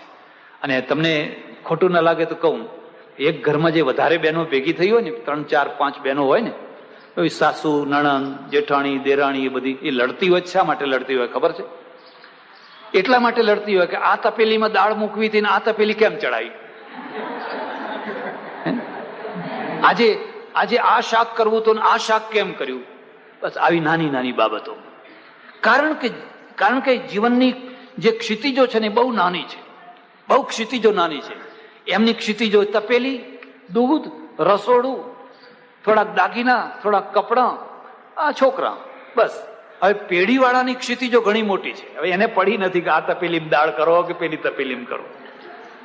આને નાની બાબત છે. જ્યાં સુધી એની ક્ષિતિજો મોટી ના થાય ત્યાં સુધી એનામાં વિશાળતા આવી શકે. ઝઘડાના મૂળના, મારા છોકરાને દૂધ ઓછું આપ્યું ને તારા છોકરાને વધારે આપ્યું, ફલાણાને આમ કર્યું ને ફલાણાને. નાની બાબતો. અને એ બધી વાતો ક્યાં જઈને કરે? પડોશીના ત્યાં જઈને કરે. અને પડોશી શું કરે? એકાદ લાકડું પોતાનું નાખી આપે, પેટ્રોલ લગાવેલું, ગેસ તેલ લગાવેલું, એકાદ. આનંદ આવે. ભડકા થાય એટલે, અરે ભડકા જોવાના એ આનંદ હોય, ભડકા કરવાનો પણ આનંદ હોય. પોતાના ઘરમાં થાય ત્યારે ખબર પડે, આનંદ આવે લોકોને. અને આ રીતે લોકો દુખી થઈ જાય. એટલે તે 2 વાર દશરથ રાજાને બચાવ્યા. પેલી એક બીજી કથા છે ને જે લોકો પ્રચલિત છે કે રથના એમાં આંગળી નાખી, એ વાત બરાબર નથી. વાલ્મીકી રામાયણમાં એવું નથી અને એ શક્ય જ નથી. રથની ખૂંટી નીકળી ગઈ હોય, પેલા પરડાની ખૂંટી, અને એ રથ જયારે દોડતો હોય ત્યારે આંગળી નખાય ખરી? અને જો લોખંડની ખીલી ઘસાઈ જતી હોય તો આંગળીની શું? અને એમાં રાણી તો બિચારી કેટલી કોમળ આંગળી હોય. એ વાત બરાબર નથી. પણ કઈ એટલી બહાદુર હતી, એટલી બાહોશ હતી, એ પોતે રથ ચલાવતી, કેટલી બાહોશ હશે. 2 વાર એને બચાવીને બીજી જગ્યાએ રથ લઈ ગઈ અને રાજાને પોતાના પતિને બચાવી લીધું. 2 વરદાન માગી. કઈ કહ્યું, મારે અત્યારે કશી જરૂર નથી, મારા 2 વરદાન અનામત રાખો તમારા પાસે, જયારે જરૂર હશે ત્યારે. દશરથે કહ્યું, જયારે ઈચ્છા થાય ત્યારે માગી લે છે. એક બીજી વાત યાદ રાખજો, પ્રેમના દિવસો હોય ત્યારે માણસને ઢગલા બંધ આપવામાં આનંદ આવે. ઢગલા બંધ, પેલા ના માગે તો આપે, આપ આપ આપ કરે. પ્રેમના દિવસો છે. અને જયારે દુશ્મનાવટના દિવસો આવે ત્યારે ધૂળ આપવાનું મન ના થાય. બીજું બધું તો જવા દો, પણ ચપટી ધૂળ હોય તો એ ખેંચી લે. ધૂળ આપવાનું પણ મન થાય. અને પ્રેમ અને દુશ્મનાવટ, પ્રેમ એટલે રાગ અને દ્વેષ, આ બંને સાથે ચાલતા હોય છે, ઓલ્ટરનેટ ચાલતા હોય છે. સિક્કાની એક બાજુ રાગ છે ને બીજી બાજુ દ્વેષ છે. જો આ બાજુ ઉથલીને પડ્યો તો રાગ, અને આ બાજુ ઉથલીને પડ્યો તો દ્વેષ. એટલે તારા 2 વરદાન દશરથ રાજાને ચોપડે જમા છે. તું એક કામ કર, બસ પેલા કોપ ભવનમાં જા. રાજાએ એક કોપ ભવન બનાવેલું. અત્યારે અયોધ્યા જાઓ જોજો તમે. કોપ ભવનનો અર્થ શું છે કે ઘરમાં ઘણા માણસો હોય ને કોઈ રિસાયું હોય, કોઈને ક્રોધ ચડ્યો હોય તો એ ભવનમાં જઈને બેસે. આપણે ગાંધીનગરમાં એક ઉપવાસ ઉપર ઉતરવાની જગ્યા છે, પેલા આંદોલન કરનારા તમે જુઓ તો જયારે જુઓ ત્યારે બોર્ડ લગાવીને બધા અનશન ઉપર ઉતર્યા હોય. ને હવે બધા અનશન એવા કરે છે કે કોઈનું વજન ઘટતું જ નથી. આમ બહાર લખ્યું હોય કે અનશન, પણ વજન કઈ ઘટે એની અસર એ ના થાય. દિલ્હીમાં એવી જગ્યા છે. એટલે દશરથ રાજાએ પણ બધા પ્રેમ ભવન બનાવેલું, ફલાણું ભવન બનાવેલું, રમત ભવન બનાવેલું, જુગટા રમવાનું, એક કોપ ભવન બનાવેલું. ને તમારા ઘરમાં જો શક્તિ હોય તો એકાદ રૂમનું નામ રાખી દેવાનું, કોપ રૂમ. જયારે ક્રોધ ચડે, રીસ ચડે, કઈ ઝઘડો ઝંઝટ થાય એટલે રિસાઈને ત્યાં બેસી જવાનું. અને રિસાઈને ત્યાં બેસી જાય એટલે પેલા ખબર પડે કે હા હવે આજે એક માણસ ત્યાં ઉપવાસ ઉપર ઉતર્યું છે, રીસ ઉપર ઉતર્યું છે. હું તો ઘણીવાર લોકોને કહું કે તમે લડો. હું એમ નથી કહેતો કે તમે ના લડો એમ, પણ તમે વાર નક્કી કરી લો. 24 કલાક નહીં લડવાનું. અને તમારી ઈચ્છા હોય તો મારી સાક્ષીએ નક્કી કરી લો. અહીં રામાયણમાં આવીને કહ્યું કે મહારાજ અમે બુધવારના દિવસે લડશું, બાકી 6 દિવસ શાંતિથી. તો તમારા 6 દિવસના રોટલા તો સુધરી જાય. એક જ દિવસ ને હું હવે એક દિવસ તો આપણે ગુરુવાર કર્યો તો મંગળવાર કર્યો તો એમ સમજી લેવાનું. પણ તમે રોજ લડ જ્યારે જુઓ ત્યારે રોજ લડ કરો. એના કરતા એક વાર નક્કી કરી લો, ભાઈ એક વાર આપણે આ લડવાનો વાર. અને એ જગ્યા નક્કી કરી લો, આ રૂમમાં બેસીને આપણે જ્યાં જુઓ તો આંગણામાં ઉભા લડો, ફલાણે જગ્યાએ લગડો. તું જા અને જઈ અને કોપ ભવનમાં જઈને બેસી જા. ગંધાતા કપડાં પહેર, દાગીના બધા ફેંકી દે, અને ઉતરેલો ચહેરો, આ બધા વાળ બાળ છે ને એ બધું આમ વેર વિખેર કરી નાખ. મહાકાળકામાં રિસાયા હોય જેવી દશા થાય એવું રૂપ કરી લે. પછી જયારે દશરથ આવે ત્યારે સ્ત્રી ચરિત્ર કર. પહેલા સ્ત્રી ચરિત્રના દ્વારા એને પંગુ બનાવી દે. અને જયારે એમ લાગે કે આ મહાવતના કંટ્રોલમાં હાથી આવી ગયો છે, પછી જે ઈચ્છા કરે એ બધી તારી ઈચ્છા દશરથ પૂરી કરી દેશે. જા આવું કર. અને કઈ રાજી થઈ છે, કઈ પ્રસન્ન થઈ છે. અરે મંથરા, તારા જેવી કોઈ મને બેનપણી ના મળી. ધન્ય છે તને કે છેવટમાં તે મને બચાવી દીધી. બસ કોપ ભવનમાં જઈને બેસી ગઈ. હવે સવારે તો રાજ્યાભિષેક થવાનો છે. દશરથ બેઠેલા છે ને કોઈ આવીને ગુપ્તચરે સલાહ આપી, કાનમાં વાત કરી કે બધું શાંત છે, બધું આનંદ છે, લીલા લહેર છે આખા અયોધ્યામાં, બધું બરાબર છે, પણ આપણા ઘરમાં એક માણસ રીસાયો છે, એનું નામ છે કૈકેયી. અને દશરથની દુર્બળતા સમજો કે જે કંઈ સમજો, દશરથને પ્રેમ કૈકેયી ઉપર હતો બહુ. કૌશલ્યા ઉપર માન હતું. કૌશલ્યા છે એના ઉપર પ્રેમ ખરો, પણ માનપૂર્વકનો પ્રેમ. એમાં પ્રૌઢતા, ગંભીરતા, ધીરતા, એની સલાહ લે, એની વાત માને, એની મર્યાદા રાખે. કેટલીક વાર પત્નીનું વ્યક્તિત્વ એટલું ઊંચું હોય કે પતિ પોતે એનાથી ડરે, એની મર્યાદા રાખે કે મારી પત્નીને ખબર પડી જશે તો, મારી પત્ની જાણી જશે તો. પત્નીમાં એટલી ગંભીરતા હોય, એટલું ડાપણ હોય, એટલો વિશાળ ઊંડો દરિયો હોય. જેમ ઘણા માણસો, ઘણા છોકરાઓ છે એની માથી ડરે કે મારી માને આ વાતની ખબર ના પડવી, જેની લાગણી દુભાશે, મારા બાપને ખબર ન પડે. એમ કેટલાક પતિઓ છે, કદાચ કોઈ નાની મોટી ભૂલો કરી બેસતા હોય, પણ એને એનો ડર લાગતો હોય કે મારી પત્નીને ના ખબર પડી જોઈએ, અરે એની લાગણી દુભાશે, હું એને મોઢું નહીં બતાવી શકું, એના આગળ ચહેરો નહીં બતાવી શકું. કૌશલ્યાનું આવું વ્યક્તિત્વ છે.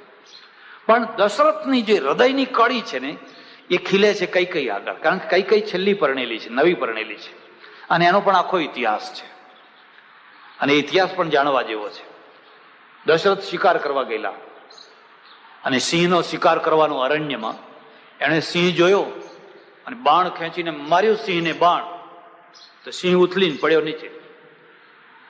બહુ આનંદ થઈ ગયો. શિકારીને શિકાર સફળ થાય એટલે બહુ આનંદ થાય.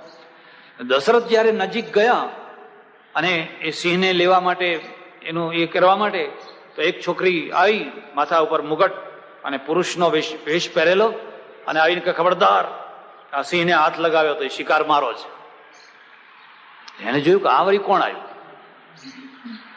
એકદમ ચંચળ ને તેજસ્વી. ખબરદાર, જો આ સિંહને હાથ લગાવ્યો તો. દશરથ કે મેં બાણ માર્યું છે, પેલી કે મેં બાણ માર્યું છે. જુઓ તમારું બાણ એના પૂંઠે વાગેલું છે, સિંહ મરે નહીં, મારું બાણ જુઓ એના માથામાં વાગેલું છે, મારા બાણે સિંહ મર્યો છે. દશરથે જોયું તો ખરેખર વાત સાચી છે. દશરથનું જે બાણ હતું એ પીઠ ઉપર વાગેલું, પીઠ ઉપર તો ઘાયલ થઈને ભાગી જાય સિંહ. પણ પેલી કૈકેયીએ જે બાણ મારેલું ને, બરાબર માથામાં બ્રહ્મરંધ્રમાં ખેંચીને મારેલું, ફોડી નાખેલું. દશરથ વિચાર કરતો થઈ ગયો, અરે આ એક છોકરી અને એના બાણથી આ સિંહ મરી ગયો ને મારે શરમાવાનું થયું. પણ દશરથને તરત જ એક બીજો વિચાર આવ્યો કે આવી તેજસ્વી, આવી જો પરાક્રમી સ્ત્રી જો મારા ઘરમાં હોય, અને જો એને સંતાન થાય તો એ કેટલું તેજસ્વી થાય. માના ગુણ છોકરામાં ઉતરે, ગાયના ગુણ વાછડામાં ઉતરે. માતૃવંશ છે આપણા ત્યાં, એવું માન્યતા છે 80 વસા માના અને 20 વસા બાપના માતૃવંશ છે. આવી જો કન્યા મારા ઘરમાં હોય, અને એને જરૂર છે, કારણ કે 2 વાર પરણી ચૂક્યા પણ સંતાન થતું, કૌશલ્યાથી સંતાન ન થયું, સુમિત્રાથી ના થયું, અને એમના મનમાં જ હતું વળી પાછું કોઈ સારું પાત્ર મળે. હવે આ પાત્ર તો મળી જ ગયું, આ પાત્ર તો અહીં મળી ગયું, આ તો પરાક્રમી છે. એટલે એમણે કહ્યું કે ભાઈ તમે કોણ, ક્યાંથી, શું, બધા સમાચાર પૂછ્યા. તો હું કઈ દેશના રાજાની રાજકુંવરી છું અને શિકાર રમવા આવેલી છું. પછી રાજાને મળ્યા. રાજાએ કહ્યું ભલે પરણાવીએ, દશરથને અમારી દીકરી પરણાવીએ ખુશીથી, પણ એક શરત છે, જો યાદ રાખજો, એનું સંતાન ગાદીએ બેસશે. જો આ રાજ ખટપટ, કાલે તમે પછી મારી દીકરીને કોડી, આજે એને માથા ઉપર ઉપાડો ને કાલે કોડીની કરી નાખો. સ્ત્રી છે ને એ માથા ઉપર એ ખરી અને પગની જુત્તી એ ખરી. ખરી કે નહીં? પગની જુત્તી એ ખરી. કયા ટાઈમે એ પગની જુત્તી થઈ જશે એ કઈ કહી શકાય? એટલે મારે ગેરંટી જોઈએ, મારે ખાતરી જોઈએ. દશરથે વચન ખાતરી આપી, આ રાજ ખટપટો છે. અને એ ઊંડી ખટપટ કદાચ હોય અને એના કારણે દશરથનું મન રામ ઉપર ઠર્યું હોય, અને આ બંધાયેલાના કારણે ભરતને ગાદી આપવી પડતી હોય, એટલે અમે મનમાં વિચાર કર્યો હોય કે ભાઈ ભરતને મોકલી દો ને એના મોસાળ. નહીં તો તમે જ વિચાર કરો કે રામને રાજગાદી ઉપર બેસાડવા હોય તો ભરતને મોસાળથી બોલાવાય કે ના બોલાવાય? આટલો મોટો પ્રસંગ હોય, દેશના રાજા મહારાજાઓ આવ્યા હોય, તો ભરત કેમ નથી આવતો? ભરતને કેમ નથી બોલાવવામાં આવતા? જનકને કેમ બોલાવવામાં નથી આવતા? કદાચ કોઈ ઊંડાણમાં રાજ ખટપટ હોય. એટલું જ નહીં, હજુ થોડી વધારે વાત કરું તમને. મંથરા દાસી નથી, સખી છે. એ કહેવા પૂરતી દાસી છે પણ સખી છે. પહેલાના સમયમાં એવો રિવાજ હતો કે રાજા જયારે પોતાની કન્યાને વિદાય કરે તો એની જે બચપણની સખીઓ હોય એ સખીઓને સાથે મોકલે. એટલે સખી તું તો કરી શકે, દાસી ના કરી શકે. મંથરા તું કઈને બોલાવે છે, તારું નસીબ બગડ્યું છે, તારું ફલાણું બગડ્યું છે, તારું આમ છે. જેમ પેલી મોટી બેન નાની બેનને લડે ને એવી રીતે પેલો કઈ દેશનો રાજા છે એને મંથરાને એમ કહ્યું હોય કે જો મંથરા, મારી દીકરી બહુ પરાક્રમી છે, અત્યંત પરાક્રમી છે, પણ ભોળી છે, મસ્તીમાં મસ્ત છે, એ રાજકારણની આંટી ઘૂંટીમાં કઈ સમજતી. માટે દશરથના ઘરમાં બહુ મોટું રાજકારણ રમાતું હોય અને મારી દીકરીનો કોઈ હક ડૂબતો હોય તો તું કાળજી રાખજે. હું તને એટલા માટે મોકલું છું કે મારી દીકરીનો જો હક ડૂબતો હોય તો તું કાળજી રાખજે. અને એના કારણે મંથરાએ કદાચ આવું કામ કર્યું હોય. મંથરાને એમ થયું કે આ ભરતનો હક ડૂબી રહ્યો છે. રામ મોટા છે, પણ જન્મ તો રામનવમીના દિવસે બધાનો એક જ દિવસે થયેલો છે. કલાક 2 કલાકનો ફરક છે, વધારે તો ફરક નથી. આ તો એક બીજો પક્ષ છે. જો આ પક્ષે વિચાર કરવો હોય તો, અને એ પક્ષે એટલા માટે વિચાર કરવાનો છે કે મોસાળથી પેલાને બોલાવ્યો કેમ નહીં. એટલું જ નહીં, વાલ્મીકી રામાયણમાં તો લખ્યું છે, પેલા સુમંત્રને કહે છે કે ભરત આવે એના પહેલા મારે રામને ગાદીએ બેસાડી દેવા છે, માટે વશિષ્ઠ તમે ઉતાવળ કરો. આ રાજ ખટપટ છે. એટલે પેલી કઈ છે ને કોપ ભવનમાં જઈને બેઠી. ત્યાં પેલા 2 વરદાન દશરથ પાસે આપેલા. દશરથે તને આપેલા, હવે માગવાનો સમય છે ને તું માગ. શા માટે નથી માગતી? દશરથને જયારે ખબર પડી કે કઈ રીસાણી છે. આપણા ત્યાં એક નીતિ શાસ્ત્ર છે અને એમાં એક બહુ સુંદર શ્લોક લખેલો છે. ઓહો, દારૂ ભેદ નિપુણોપી સળંઘ્રી નિષ્ક્રિયો ભવતી પંકજ કોશે. પેલા ભમરાને જુઓ, કાળો ભમરો હોય છે ને, ગમે એવું કઠણ લાકડું હોય, પણ ઘૂં કરતો એનું કાણું પાડી નાખશે. પણ એ જ ભમરો જયારે કમળમાં બીડાય છે, અને કમળ તો બહુ કોમળ છે, એની પાંખડીઓ તો, પણ એ કમળમાં કાણું પાડી શકતો કેમ નથી પાડી શકતો? કારણ કે કમળ સાથે એનો પ્રેમ છે. દારૂ ભેદ નિપુણોપી સળંઘ્રી નિષ્ક્રિયો ભવતી પંકજ કોશે. કારણ કે કમળની પાંખડીને એ તોડી શકતો. જે રાજાઓ, એટલે તુલસીદાસજી વર્ણન લખ્યું છે કે આ દશરથ જુઓ, જેણે કેટલા ભાલા સહન કર્યા યુદ્ધોમાં, હાથી ઉપર, ઘોડા ઉપર, પેલા કવચ પહેર્યા, અને કેટલી લડાઈઓ લડી, અને કેટલા દુશ્મનોને, કેટલા મહારથીઓને જેને પરાજય આપ્યો. કઈ આગળ રાખ થઈને પડ્યો છે. કઈના ભાલાને એ સહન કરી શકતો, કઈના ભાલા આગળ રાખ થઈને પડ્યો છે. કેમ? કારણ શું છે? પ્રેમ છે, રાખ છે. એટલે હવે આ કઈએ પ્રેમનો બરાબર રાજકારણમાં ઉપયોગ કરી લીધો. અત્યારે આ જ મોકો છે ને જો આ મોકો ચૂક્યા તો પછી મારા ભરતનું ભવિષ્ય બગડી જશે. દશરથ સભામાંથી દોડ્યા, એકદમ ખેસ પડી ગયો, ફલાણું પડી ગયું, આમ દોડ્યા કે બધા રીસાય તો ચાલે, પણ કઈ રીસાય ચાલવાનું. અને કઈ ક્યાં છે? ક્યાં છે? કે કોપ ભવનમાં જાઓ. રંગ ભવનમાં નહીં, ફલાણા ભવનમાં નહીં, કોપ ભવન. આ તો કોઈ આજે જઈને બેસતા નહીં પાછા.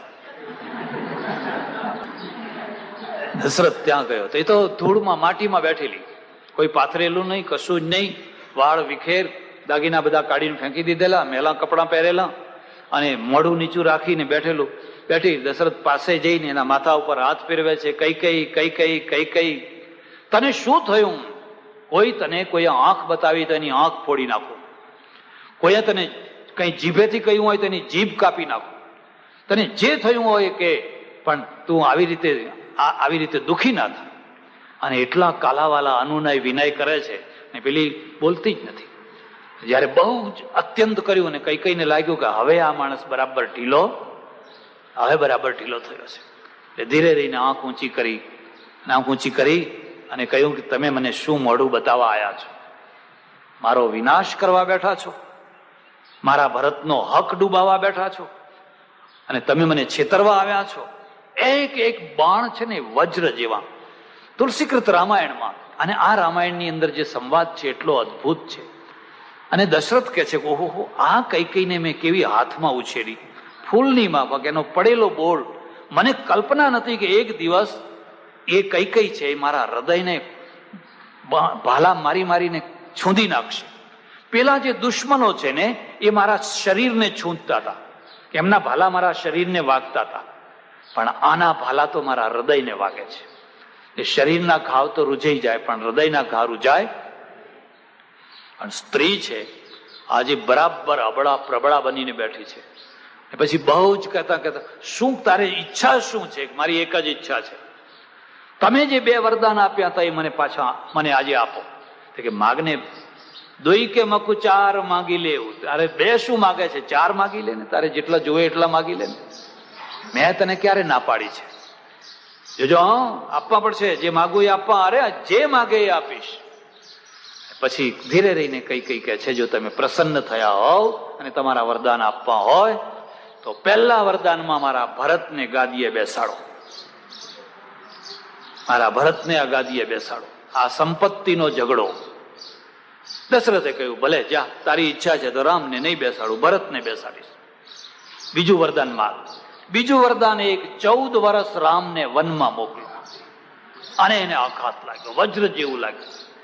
પેલી મંથરાએ શીખવાડેલું કે જો તારા ભરતને ગાદીએ બેસાડશે, પણ જો રામ વનમાં નહીં જાય તો રામનો પ્રભાવ એટલો છે કે ભરત સારી રીતે રાજ ચલાવી શકશે. એટલે જો એના પ્રભાવને તોડવો હોય તો એને બહાર કાઢો, અને એને બહાર કાઢીને પ્રજાના મગજ ઉપર જેનો પ્રભાવ બેઠેલો છે એ ભરત જીતી લે. 14 વર્ષમાં તો ઘણું કામ થઈ શકે, અને 14 વર્ષમાં તો પ્રજા રામને ભૂલી જશે. માટે એને 12 વર્ષ વનમાં કાઢો. આ 2 વરદાનમાં જરાય ઓછું ના માગીશ. અને દશરથના હૃદય ઉપર એટલો કરી ઘા પડ્યો, એટલો આઘાત લાગ્યો. એને હાથ જોડીને પ્રાર્થના કરી, કઈ ભરતને હું ગાદીએ બેસાડું, પણ રામને વન ના માગે. મારા રામ, અને એને વનમાં, એને વન જોયું નથી, એ વન કેવું, કેટલું હોય, કેટલું દુઃખદાયી હોય. અને પછી તો જે વિલાપ ને અનુનય ને, હવે રાત વીતી રહી છે, પરોડિયું થયું છે.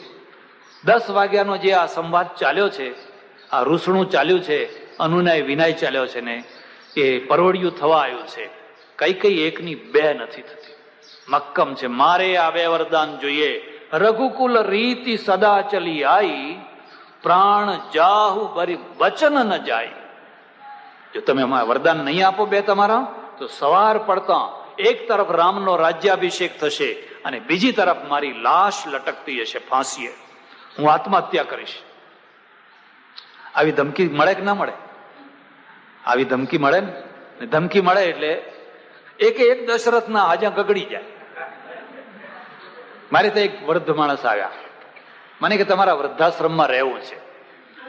મેં કહું રાખીએ, વાંધો નહીં, પણ પહેલા હું બધી થોડીક વાતો કરું. કારણ વાતો કરે તો માણસ અંદરથી નીકળે ને. અંદરનો માણસ ક્યારે નીકળે? કે જયારે એ વાતો કરે, નહીં તો શું ખબર પડે. એટલે એને 1-2 દિવસ રાખીએ, એને બધી પૂછીએ, વાતો કઢાવીએ એની પાસે. મેં કહ્યું તમે કોણ છો? તો કે હું દરજી છું, કાઠિયાવાડનો દરજી છું, અને અહીંયા કરમસદમાં રહું છું. તમે છોકરા નથી, વહુઓ નથી, કેમ વૃદ્ધાશ્રમમાં આવ્યા? મને કે છોકરા છે ને વહુઓ છે, બધું છે, પણ 12મો ચંદ્રમાં છે, મારે એ ઘરમાં પગ મૂકવો. એ છોકરાને મેં 2 વાર પરણાવ્યો. એમ કે પહેલી વાર પરણાવ્યો, વહુ મરી ગઈ, બીજી વાર પરણાવ્યો. એટલે હવે મારે ત્યાં રહેવું નથી. મેં કહું પણ શું થયું? અરે કે 3 વાર તો એના ઉપર કેસ કર્યા, અને જો તમે તમારા આશ્રમમાં નહીં રાખો તો મારો છેવટનો નિર્ણય છે કે ઝેર ખાવું અને ચિઠ્ઠીમાં લખવું કે મને ઝેર આપનાર મારો છોકરો છે, એમ ચિઠ્ઠીમાં લખવું અને એના આંગણે જઈને મરી જવું. પણ પેલો ડોસો દરજી કે છે એ છોકરાના આંગણે જઈને મરી જવું. મેં કહું આવું કેમ? કે હું મરું પણ પાછળથી એને પોલીસ તો પકડે ને, એને ફાંસીએ તો ચડાવે ને. હવે કોઈ આવા માણસને વૃદ્ધાશ્રમમાં રખાય? જે સગા છોકરાને આત્મહત્યા કરીને ફાંસીએ લટકાવવાના પ્રયત્નો કરતો હોય, એ કાલે આપણા માટે શું નહીં કરે? આપણા માટે શું નહીં કરે? મેં કહું ભાઈ તમને વૃદ્ધાશ્રમમાં ના રખાય. તમે સગા છોકરાના સાથે આવો વ્યવહાર કરતા હશો, કરવા તૈયાર છો, તો તમે કેટલું ભૂડું કરવા તૈયાર થઈ શકો? કઈ કહી દીધું, કાં તો મારા વરદાન આપો અને નહીં તો ફાંસીએ હવારી મારી લાશ જોશો, તમે આત્મહત્યા કરી દઈશ. દશરથ વિલાપ કરી રહ્યા છે, અને પેલી તરફ તૈયારી થઈ રહી છે, બીજી તરફ તો રાજ્યાભિષેકની તૈયારી થઈ રહી છે. એ દૂધ કેટલું ને, ઘી કેટલું ને, દહીં કેટલું ને, શ્રીફળ કેટલા ને, રાજાઓ ને મહારાજાઓ ને ભેટ ને સોગાત ને. એટલે હું તમને કહું છું, કોઈ વાર પ્રસંગ કરી જોજો, અને પ્રસંગમાં એકાદ મંથરા ને એકાદ કઈ મળી હોય તો જોજો પછી એ પ્રસંગ કેવો દીપતો હોય છે. પછી તમે દશરથ થઈને જોજો કે કેવો પ્રસંગ પાર પડતો હોય છે. ચારે તરફ આ બધું થઈ રહ્યું છે. દશરથ અનુનય વિનય કરી રહ્યા છે.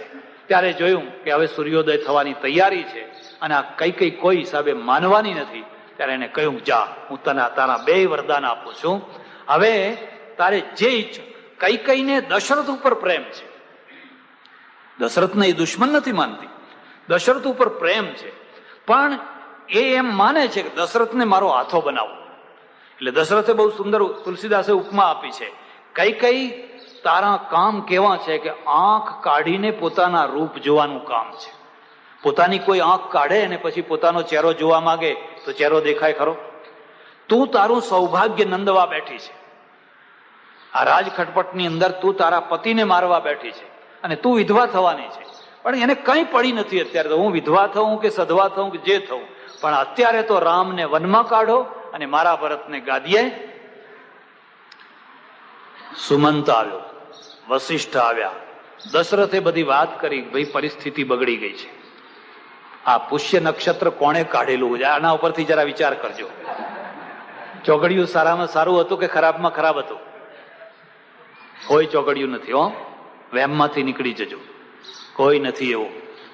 અને એક વાર હિંમત કરી અને કોઈ પણ કાળ ચોઘડિયામાં કામ કરજો, જોજો ફતે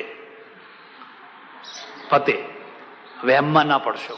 અને પડતા હો તો આ જોજો, હવે આ ચોઘડિયું કાઢવામાં કઈ બાકી રાખ્યું હશે? બધા યોગ ને આ ને તેને બધું કર્યું હશે, પણ કેટલું ઊંધું થઈને રહ્યું. આખી અયોધ્યા નગરી બરબાદ કરી નાખી. એટલે દશરથ છે, એ દશરથે જોયું કે હવે બાજી બગડી ગઈ છે, હવે એની સુધારવાનો કોઈ રસ્તો નથી. મંત્રીઓને બોલાવ્યા, પરિસ્થિતિ સમજાવી દીધી અને રામને બોલાવ્યા. અને રામને બોલાવીને કહ્યું કે જો ભાઈ, મારે તને ગાદીએ બેસાડવાનો હતો, પણ હવે ગાદીએ નહીં બેસાડી શકું. સવારે સૂર્યોદય થાય એની સાથે તમે અયોધ્યા છોડીને વિદાય થાઓ. રામના માટે લખ્યું છે, પ્રાતર ભવામી વસુધા દીપ ચક્રવર્તી સોહમ રજામી વિપિનમ જટિલસ તપસ્વી. દુનિયાના લોકો, જરાક તમે તો વિચાર કરો કે હું રામ જેવો રામ છું અને મારા મનમાં એમ વિચારો ચાલતા હતા સવાર થશે અને હું ચક્રવર્તી રાજા થઈશ. એની જગ્યાએ સોહમ રજામી વિપિનમ જટિલસ તપસ્વી, હવે તપસ્વીનો વેશ ધારણ કરી અને હવે જટા બાંધી અને હું વનમાં જાઉં છું. કેવી ઘટનાઓ ઘટતી હોય છે ને કેવી વિચિત્ર ઘટનાઓ ઘટતી હોય છે. આ તરફ જયારે કૌશલ્યાએ સમાચાર સાંભળ્યા, જયારે સુમિત્રાએ સમાચાર સાંભળ્યા, જયારે સીતાએ સમાચાર સાંભળ્યા, જયારે લક્ષ્મણે સમાચાર સાંભળ્યા, જયારે આખી અયોધ્યાની પ્રજાએ સમાચાર સાંભળ્યા, કેટલો મોટો ખળભળાટ મચ્યો હશે. એક સ્ત્રી, અને સ્ત્રી પણ નહીં, એ સ્ત્રીની એક દાસી ઘટનાઓને કેટલી ચકડોળે ચડાવી શકે છે એના ઉપરથી તમને ખ્યાલ આવશે કે દાસી કશું નથી, અને કશું ના હોવા છતાં પણ એને આખી ઘટનાને ચકડોળે ચડાવી દીધી કે ના ચડાવી. રામાયણ આપણને સૌને સમજાવે છે કે તમારે જો 3-4 દીકરાઓ હોય, એમાં એક રામ જેવો હોય, એક ભરત જેવો હોય, એક લક્ષ્મણ જેવો હોય, એક શત્રુઘ્ન જેવો હોય, અને જો 3 પત્નીઓ હોય તો પછી કઈ કહેવાની જરૂર નથી. પણ આ એક જ પત્નીના જો 4 પુત્રો હોય તો પણ જયારે સંપત્તિ વેચવાનો વારો આવે ત્યારે તમે એટલી કાળજી રાખજો, એટલી સાવધાની રાખજો કે ઘરમાં કોઈ નવું રામાયણ ઊભું થાય.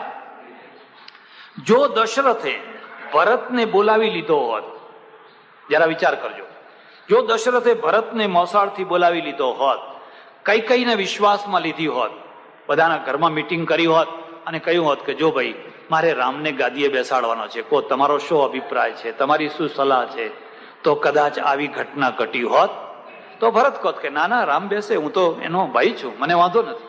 તો કૈકેયીએ એવું કહત. પણ દશરથે ઉતાવળમાં કૈકેયીને ખબર ના પડવા દીધી, મંથરાને ખબર ના પડવા દીધી, ભરતને ખબર ના પડવા દીધી, અને આ અંદર જે એક ખટપટ જેવું કામ કર્યું એનું આ પરિણામ આવીને ઉભી રહ્યું. અંબે માત કી ઉમિયા સદગુરુ નમઃ પાર્વતી પતે હર હર મહાદેવ હર. જય અંબે મા, જય અંબે,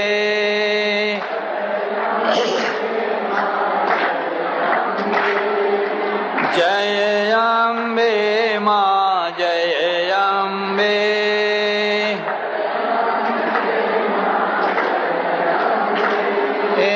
જય અંબે મા, જય અંબે.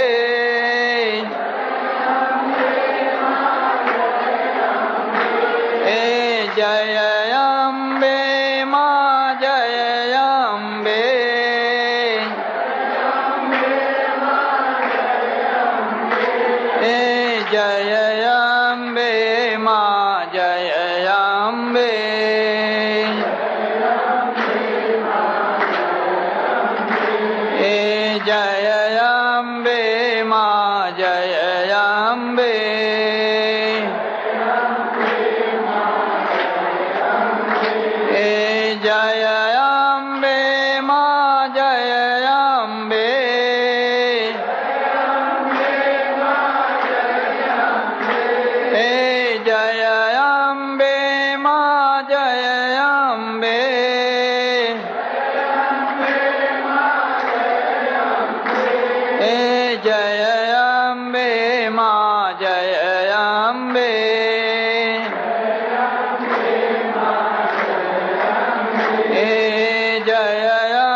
અંબે માત કી જય.